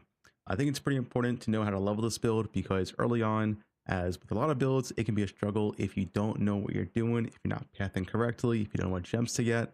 So yeah, I made this full mobalytics leveling guide, pretty detailed, step by step, bunch of different levels, 1 to 13, 40, 21, 22, 28, 29, 38, and 39 plus pretty much. After 39, gems don't really change. Yeah, I'm gonna go over this whole guide, tell you what to do, and most importantly, how to really get through Act 1, because Act 1 is definitely by far the hardest thing for this build, as it is for a lot of builds, to be honest.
As Act 1, you just don't have that much damage. Same is true for a lot of builds. But yeah, I would say this build really shines once you get Gas Arrow level 22 mid Act 2, and your damage starts becoming extremely good, and more so next patch as well. Your first lab gives you insane damage because your first lab next patch is going to be overwhelming toxicity, which is double the amount of poisons, which more or less is double the damage on a single target. Right now, you don't get that. You have to take this small node first. So yeah, the damage should be extremely good. Probably saw some clips in the start of the video. But yeah, as of right now, even with this test character and his characters being buffed next patch, right? Because Pathfinder is being buffed, it's overall on then escalating poison as your second support.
support. Now for gear in Act 1, this is pretty important as well. It's very important to try to get as much flat physical damage as possible. You really want to be checking the vendors as often as possible for flat physical gear. So, rings, gloves, bow, and quiver. For bow, ideally you want percent fizz. Flat fizz is the second best, but usually percent fizz is a lot better than flat physical. But yeah, just always check the vendor every 1 to 2 levels and see what they have. It's very, very important. Having flat physical on your gear and not having it is just a massive damage difference, especially in Act 1. So yeah, just check randomly every 1 or 2 levels. Make sure, you're looking for a flat fizz on your gloves, quiver, and weapon, right? At levels, make sure, you're looking for a flat fizz on your gloves, quiver, and weapon, right? At level 11, it's pretty important to get yourself a warden bow, and preferably you do want percent fizz on a warden bow. But if you have flat fizz, that's fine. I did Act 1 with a flat fizz bow, which is the worst scenario, and it was still completely fine to do all of Act 1. As for runes, doesn't really matter all that much. This rune doesn't really do anything early on because your bow is such low physical damage, and LA runes also don't do that much because you're poison damage. With that said, a storm rune is still decent as you will get some amount of single target from it on bosses, but yeah, there's really nothing special about runes. It's not a big deal with this build. I would get a storm rune put in your bow. If you do get any iron runes, I would save it for level 39 or 45. Those are the big power spikes of the build. That unlocks the Zeal Tree bow or the artillery bow, I believe it's called, which are very high flat fizz bows. Once again, you scale purely off flat physical damage. Elemental damage does next to nothing for this build. So yeah, you want to stack as much flat fizz as possible. Another important thing, as always for the campaign, is make sure you always have boots at movement speed. I use whatever boots I get at movement speed. I don't care if it has no other stats. That's just how good movement speed is in campaign. Like a 1-stat movement speed is better than any other boots you can get. Always have movement speed on your boots. And then of course, besides that, you're just looking for life and resist on gear, preferably a high evasion.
In chess does help out, but it's not needed. It's just campaign. You get what you get and you just try to use it. High evasion chess is nice, but yeah, not required. And then just regular gear, whatever, right? Campaign is just whatever you pick up. If you can get resist. As for your quiver, you also want flat physical damage, but +1 levels to projectile skills or encounter bow skills are also really nice stats as well. There's not much else to say about the quiver. You don't really need LA damage because once again, you don't scale with LA damage. Like I said, Act 1 is the hardest part. You start with Poisonburst Arrow and use this for all of Act 1. You get escalated poison and concentrated area to make it do as much damage as possible. Now, Contagion is something that's very, very important early on while leveling. Contagion in PoE 2 spreads all chaos damage to enemy to all nearby enemies, so it'll spread your poison. This is essentially, pseudo poison prolift before you actually acquire it through your spirit gem. So yeah, it's very important while you're leveling is that you usually shoot one Poisonburst arrow into Contagion and it'll kind of kill the whole pack as you run past it. Vine arrow, you use it on rares or bosses early on. You don't really use it for a white trash pack as you don't need that to do that. Withering Presence, you can do Withering Presence or you can do a Plague Barrier. I do think Withering Presence is slightly better, but if you want to play Plague Barrier, feel free to do it. I did Plague Barrier and it's kind of like okay, you kind of outscale pretty fast and you stop using it. But yeah, you keep in mind at level 26, I believe, you do replace Withering Presence with Herald of Plague because that gives you Poison Prolift, which then makes your clear feel extremely good. As soon as you get Poison Prolift on this build, the clear just feels so much better. You drop Contagion and just become like a 1 to 2 button clear skill build. Now the reason why Act 1 is the hardest is that you just become, as soon as you get Poison, because that gives you level 20, kind of like okay, you kind of outscale pretty fast and you stop using it. But yeah, do it. I did play.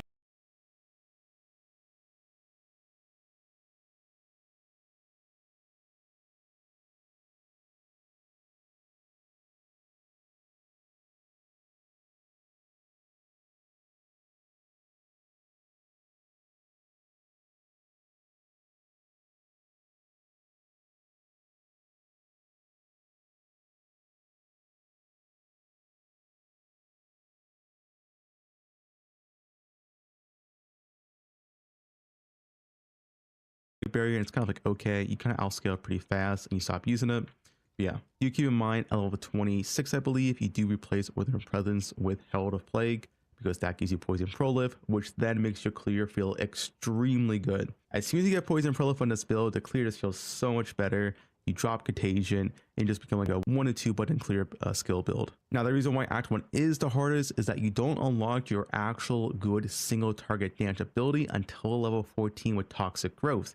But once you get Toxic Growth, your single target is just vastly superior than what it was pre-Toxic Growth. So yeah, that's why Act 1 is a little bit of struggle. Like I said, it's not the worst, but it's not as smooth as Len Arrow last league, but it still is pretty decent. Now for Toxic Growth, the one important thing is to make sure you're always using Consecrated Area, as this will make the pods all spawn pretty close to each other. If you don't have Consecrated Area on your Toxic Growth, as you can see, they spawn pretty far away, which is bad, right? Because you want this to hit the boss. And if they spawn like this apart, they aren't all going to hit the boss. So with Conquefact, they pretty much, mostly all hit the boss. If aren't all going to hit the boss. So with Conquefact, they pretty much, mostly all hit the boss. If not like, 5 or 6 out of the 8. Talk about the skill tree real quick as well. You want to take as much damage early as possible. The most optimal path is to go through here, take these nodes, and immediately rush Crippling Toxins. Rushing Crippling Toxins with Clean Shot and Volley Wounds is a massive amount of damage early on. I made the mistake early on, doing a practice run of, rushing +1 poisons, and despite what you might think, oh, +1 poisons, that's pretty good for a poison build, it is just way less damage than rushing Crippling Toxins and grabbing both of these notables. Now, if you do need early attributes, you can drop Volley Wounds and just grab 2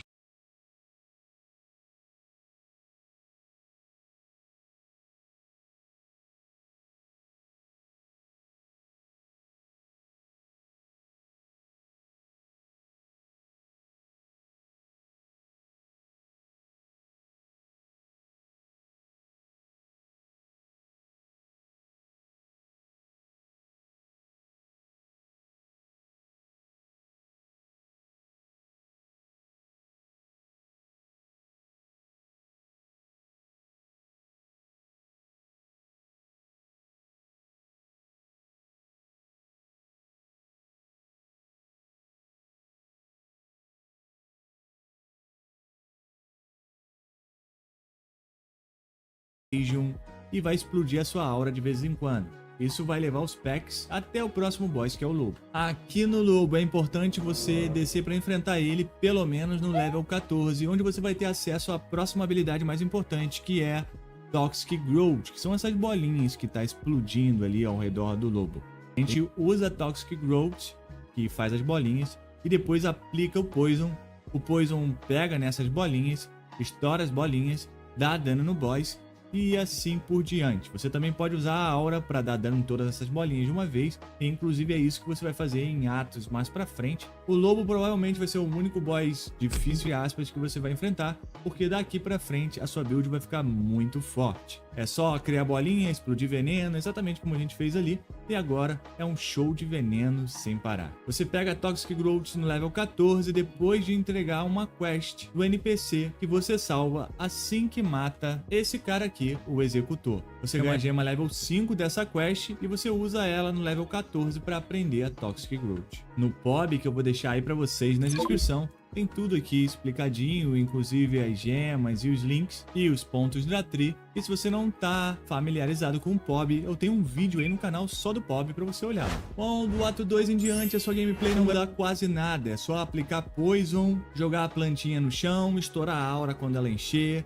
usar Toxic Growth em packs grandes como esse aqui e seguir devastando tudo. É importante você progredir a sua arma para uma arma melhor sempre que der e sua Quiver, assim como anéis e luvas que vão te dar fonte de dano e facilitar a sua vida. Mais pra frente, você vai acrescentar uma maldição que vai reduzir a resistência a caos dos bosses. Por isso, é importante também dizer que você precisa de inteligência e dexterity. Você vai pegar tanto na árvore de habilidades como em itens. Itens que têm inteligência e dexterity vão ser fontes importantes de atributos que você vai precisar, tanto para ativar a aura que vai aplicar aumento de dano de caos, que se chama Withering Presence, quanto para poder usar a maldição Despair, que é desespero, e ambos vão aumentar o dano que você causa mais pra frente no ato 3, 4 e endgame, principalmente contra boss, já que em packs normais você não vai ter praticamente nenhum problema. Para você entender tudo que eu acabei de falar, vamos aqui a uma pequena gameplay do último boss do ato 3. Aqui eu vou preparar o Toxic Growth no chão, eu vou aplicar a Despair para aumentar o meu dano, eu vou usar o Guise of Arrow, que é a flecha de gás, que vai estar aí no POB, para quebrar a armadura do boss, que também vai aumentar o meu dano. Essa flecha de gás você vai pegar mais pro final do ato 2. Depois, então, você faz chover bolinha de Poison, estoura as bolinhas de Poison com a Poisonburst, faz chover bolinha de Poison, estoura a bolinha de Poison com o dano da aura, até o boss finalmente morrer. Se você olhar aqui em cima, Withering Presence, que é a aura de Withering que você vai pegar no ato 3, que vai ser a sua segunda aura, tá bem aqui, aplicando dano de caos a mais no boss.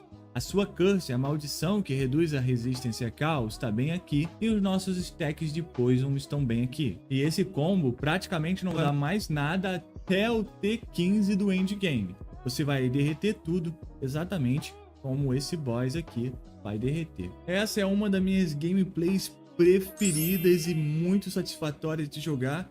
Custa quase nada para você chegar em T15. Os nodes de Poison provavelmente não vão sofrer nenhuma alteração, então eu espero que vocês se divirtam com a build. Para esse vídeo não ficar maior do que precisa, se vocês tiverem alguma dúvida, deixe aí nos comentários que provavelmente eu vou ler e vou tentar te ajudar. Eu vou ficando por aqui, eu sou o Chacal, mas sinceramente, eu espero te ver de novo.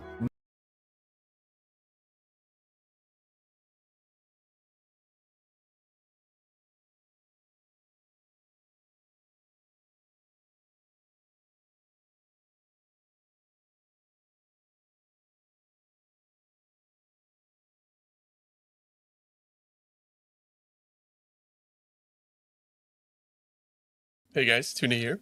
The last few days I've been doing a bunch of practice to try to figure out what the easiest or best way to level is for the Poisonburst Pathfinder. And the main issue is that both in Act 1, half Act 2, like when we get to the end of Act 2, there's really like a lot of issues in regards to just going pure poison. And the primary issue is you don't have access to toxic growth until the end of Act 1. And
Ready to hunt.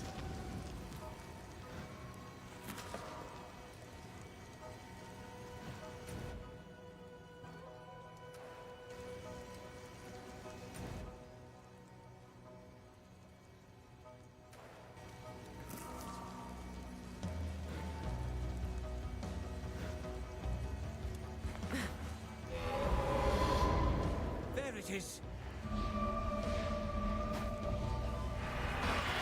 In my sights.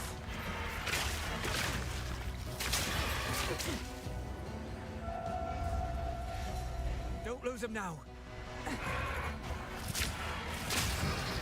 Burst!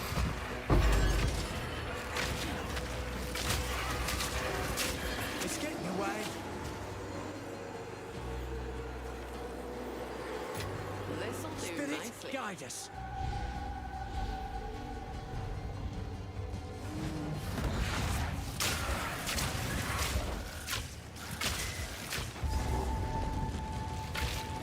The spirit's made its choice. Time to finish this. The spirit calls. Nicely done.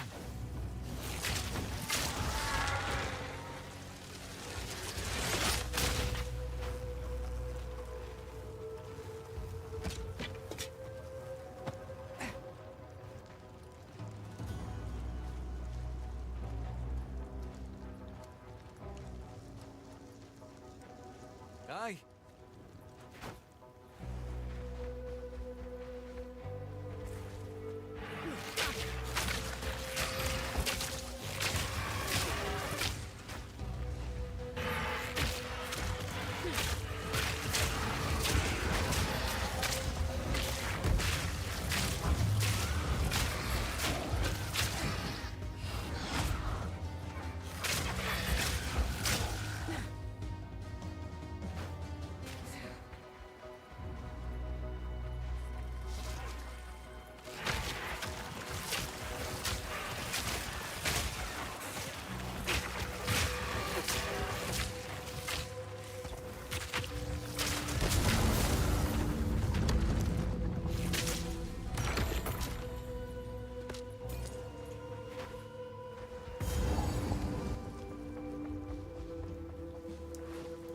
By decree of the Count of Ogham, to the scoundrels and cowards hiding among the trees of the clan.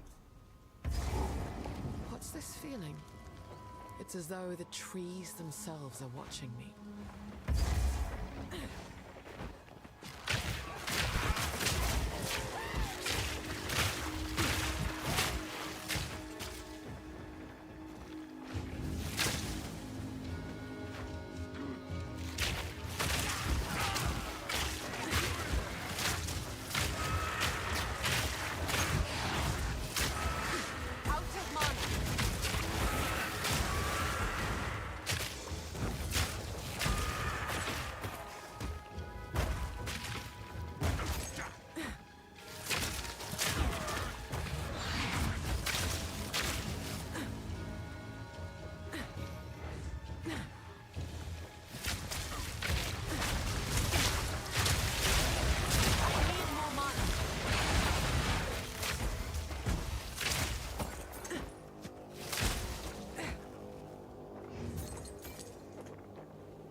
voice. Why do I feel like I've heard it before? I can't believe it. Please.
Voltar, caralho.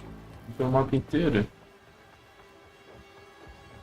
Tô escondido aqui.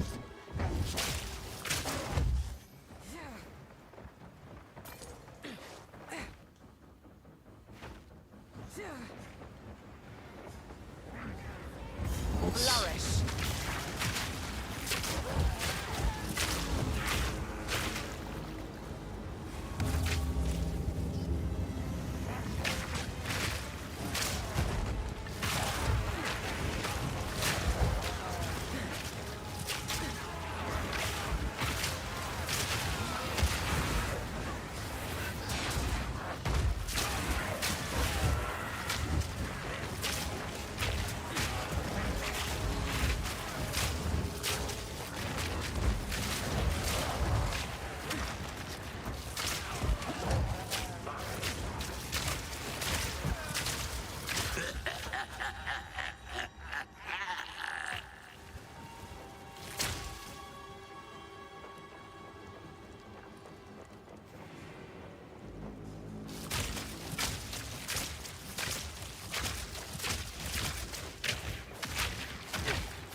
Agora não tem mais.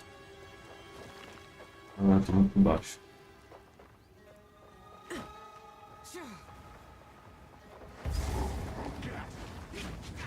Stupid cultists. This ritual is an affront to nature.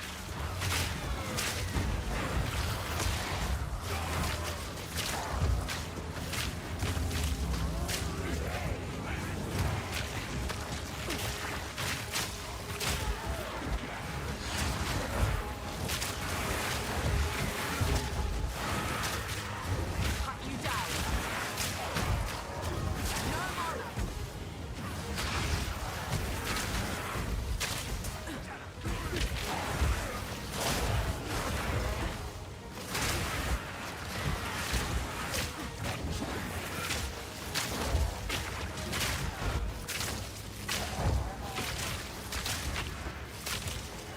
Suffocate. You have your fire, and they said true. You are seen, don't dark energy.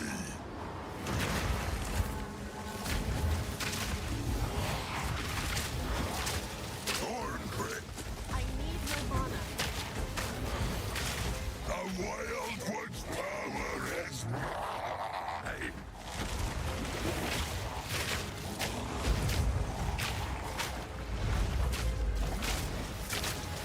You are seen.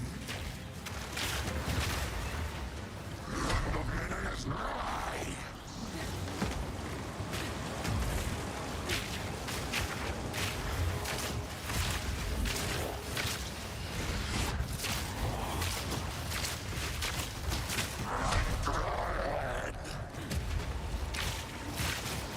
I need more mana.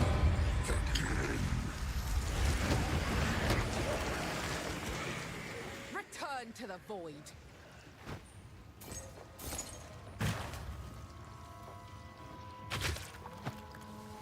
Got no pack space for that.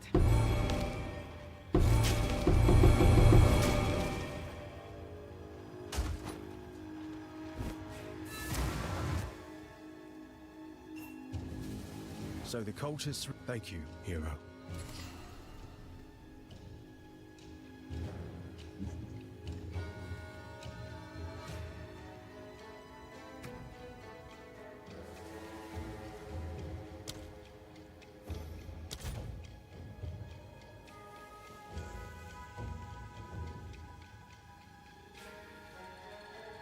Later.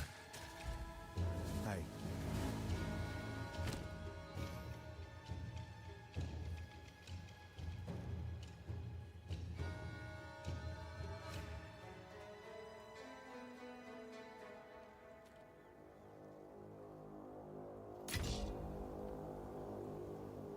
That would only slow me down.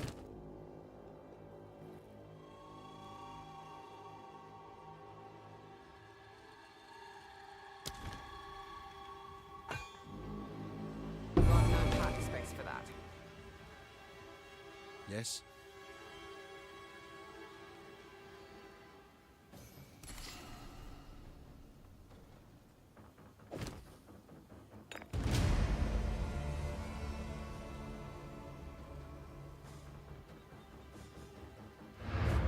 See you.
Hello. I've collected these over time. What do you think?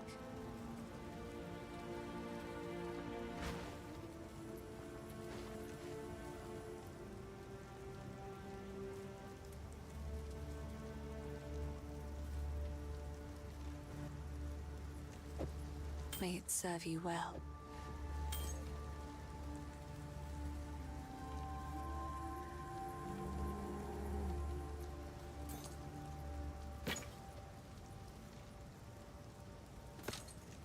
I will treasure it.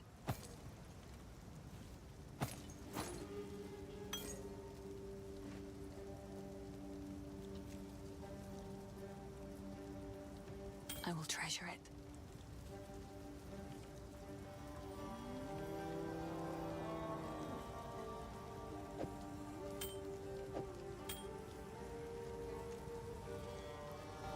Another for my collection. Thank you.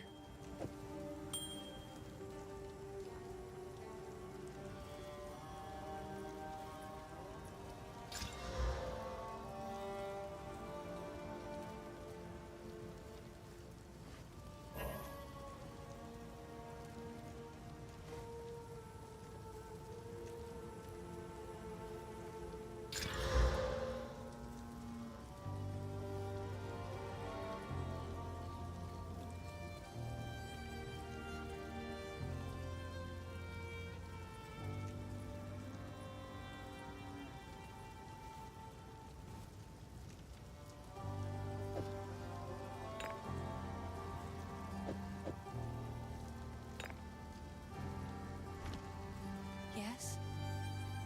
Finn makes fun of my collection, but I think it's charming. I will treasure it. It is...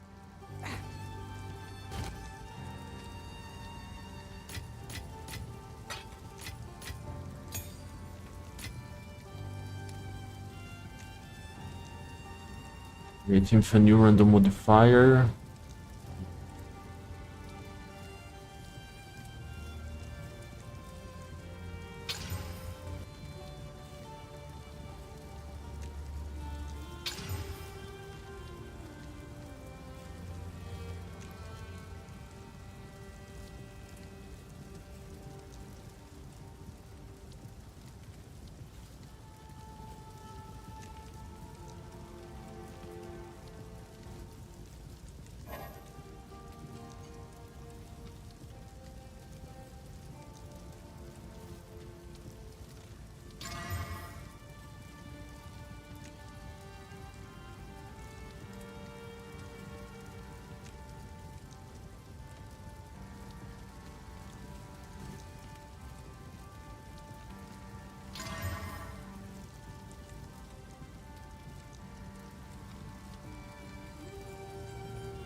Aqui. Cheio. Include Spirit Gem nessa maldição aqui que eu não tava achando.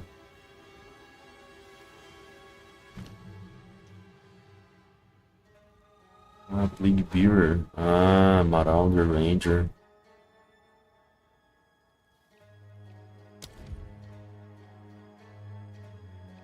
Olha o Winter Presence aqui, ó. Um buff.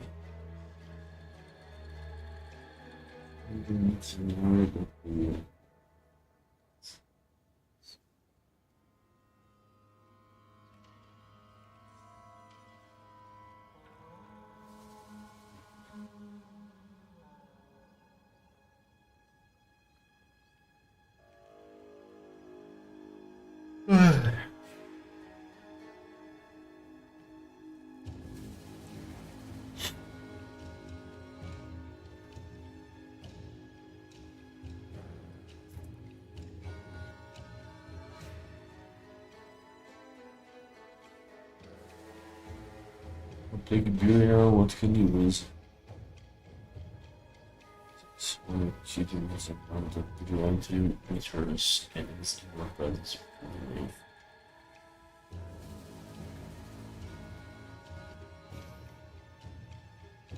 Both.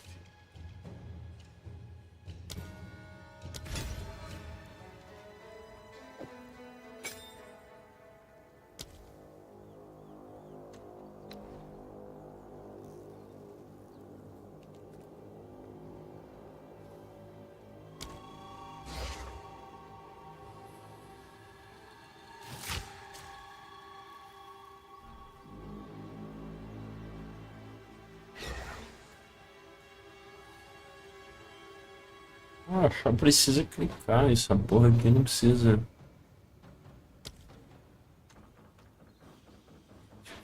Legal.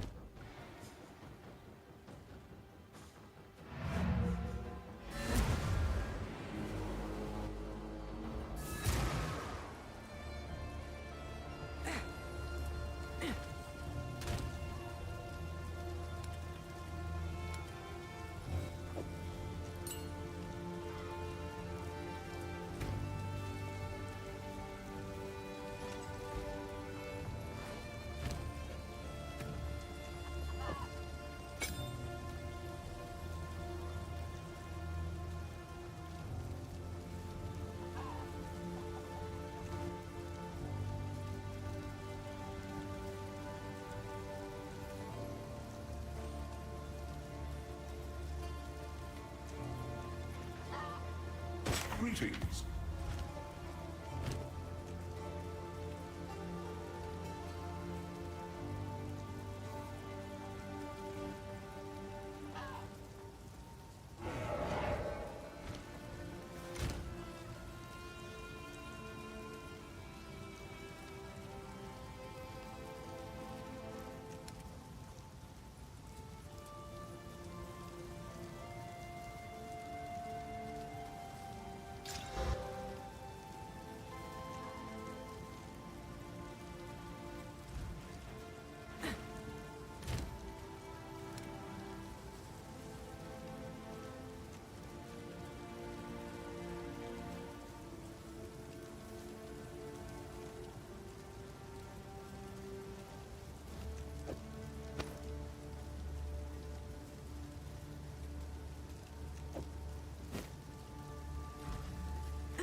It is good to see you. Finn makes fun of my collection. Oh, I like this one. Be careful.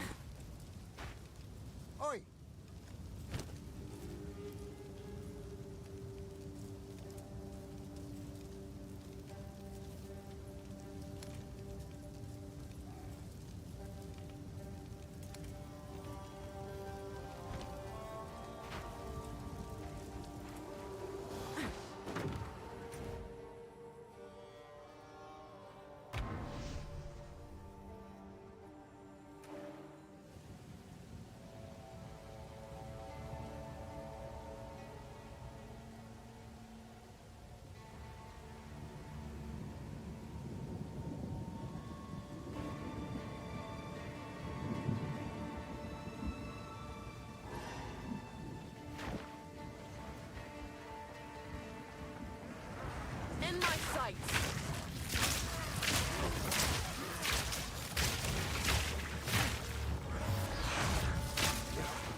Suffocate!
By decree of the Count of Ogham, effective immediately, all crimes are now punishable by hanging until death.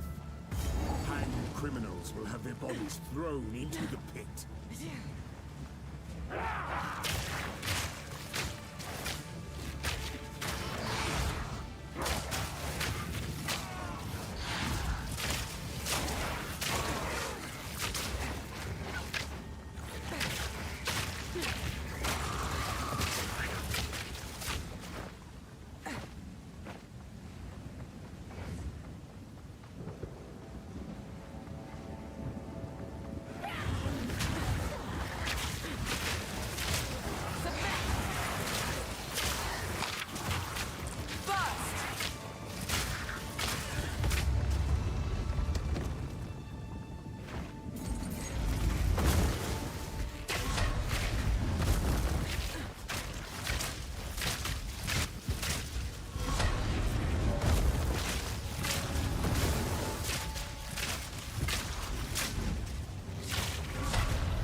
Only slow me down.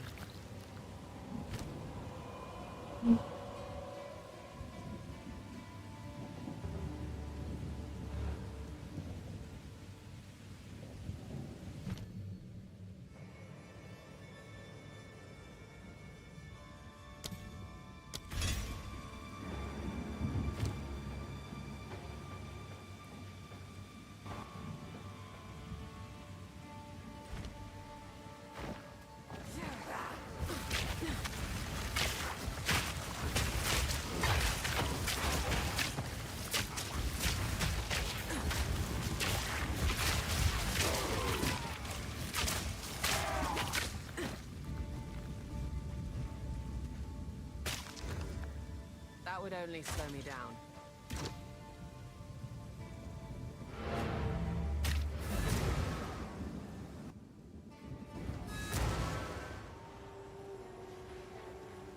How can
sorry.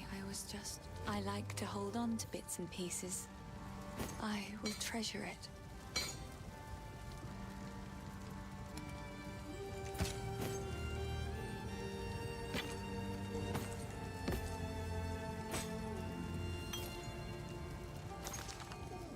Be careful.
Soldiers of Ogum, the outside threat grows ever stronger. Whispers of betrayal echo within my very halls. We can no longer tolerate any risk. Use lethal force against those you suspect of foul play. Speak carefully with your men. Ensure they are who they claim. Hang any suspects. Seek out resistance within the village.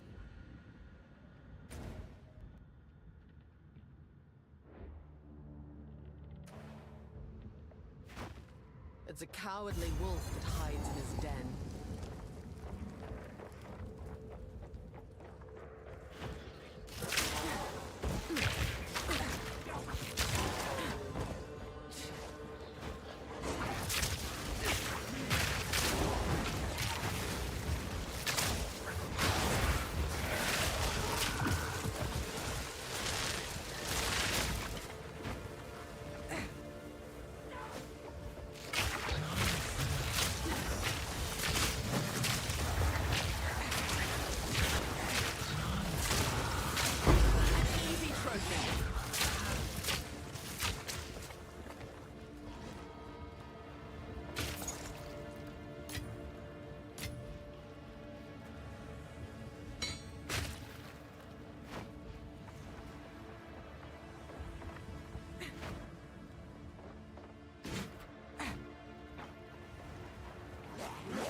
The hawk circles its prey.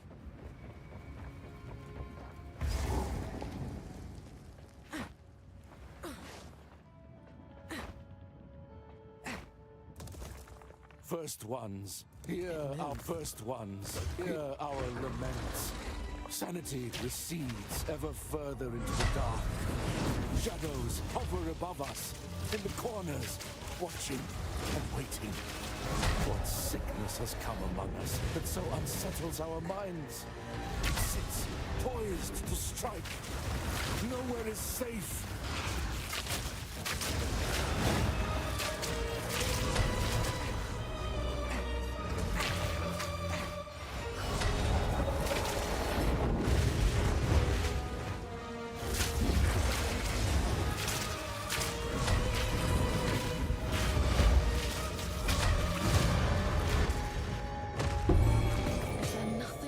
From corruption?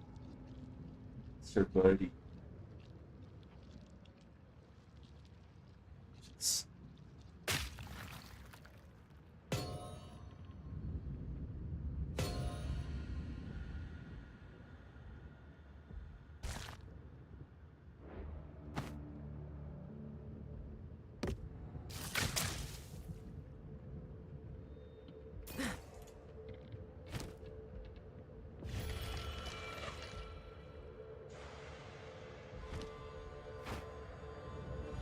Okay.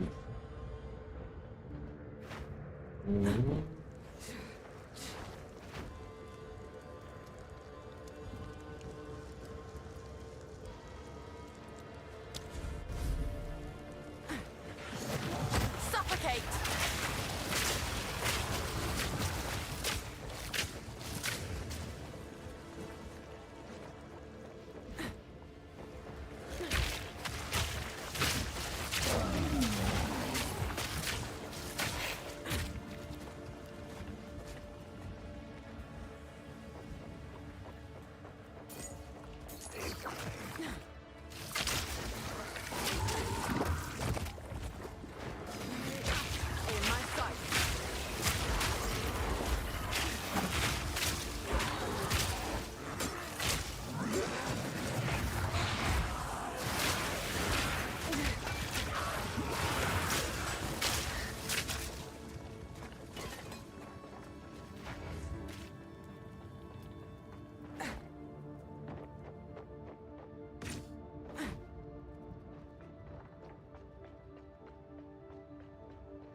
Eu não tem outro caminho aqui não.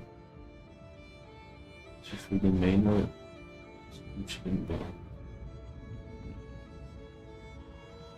Enter.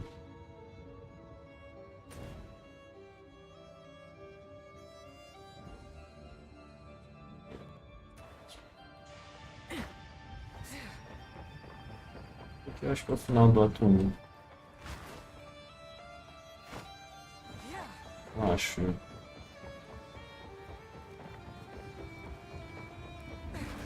É aqui.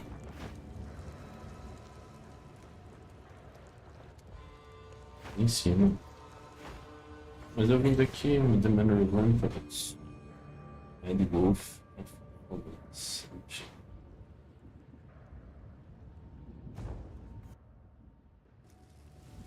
Oi. Vamos. Vamos.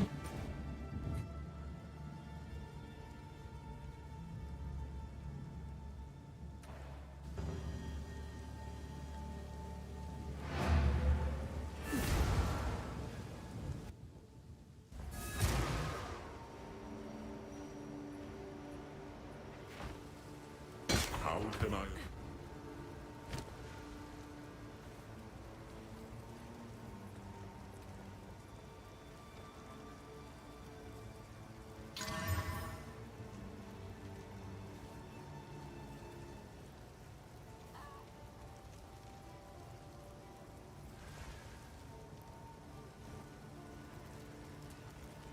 Da, da, da.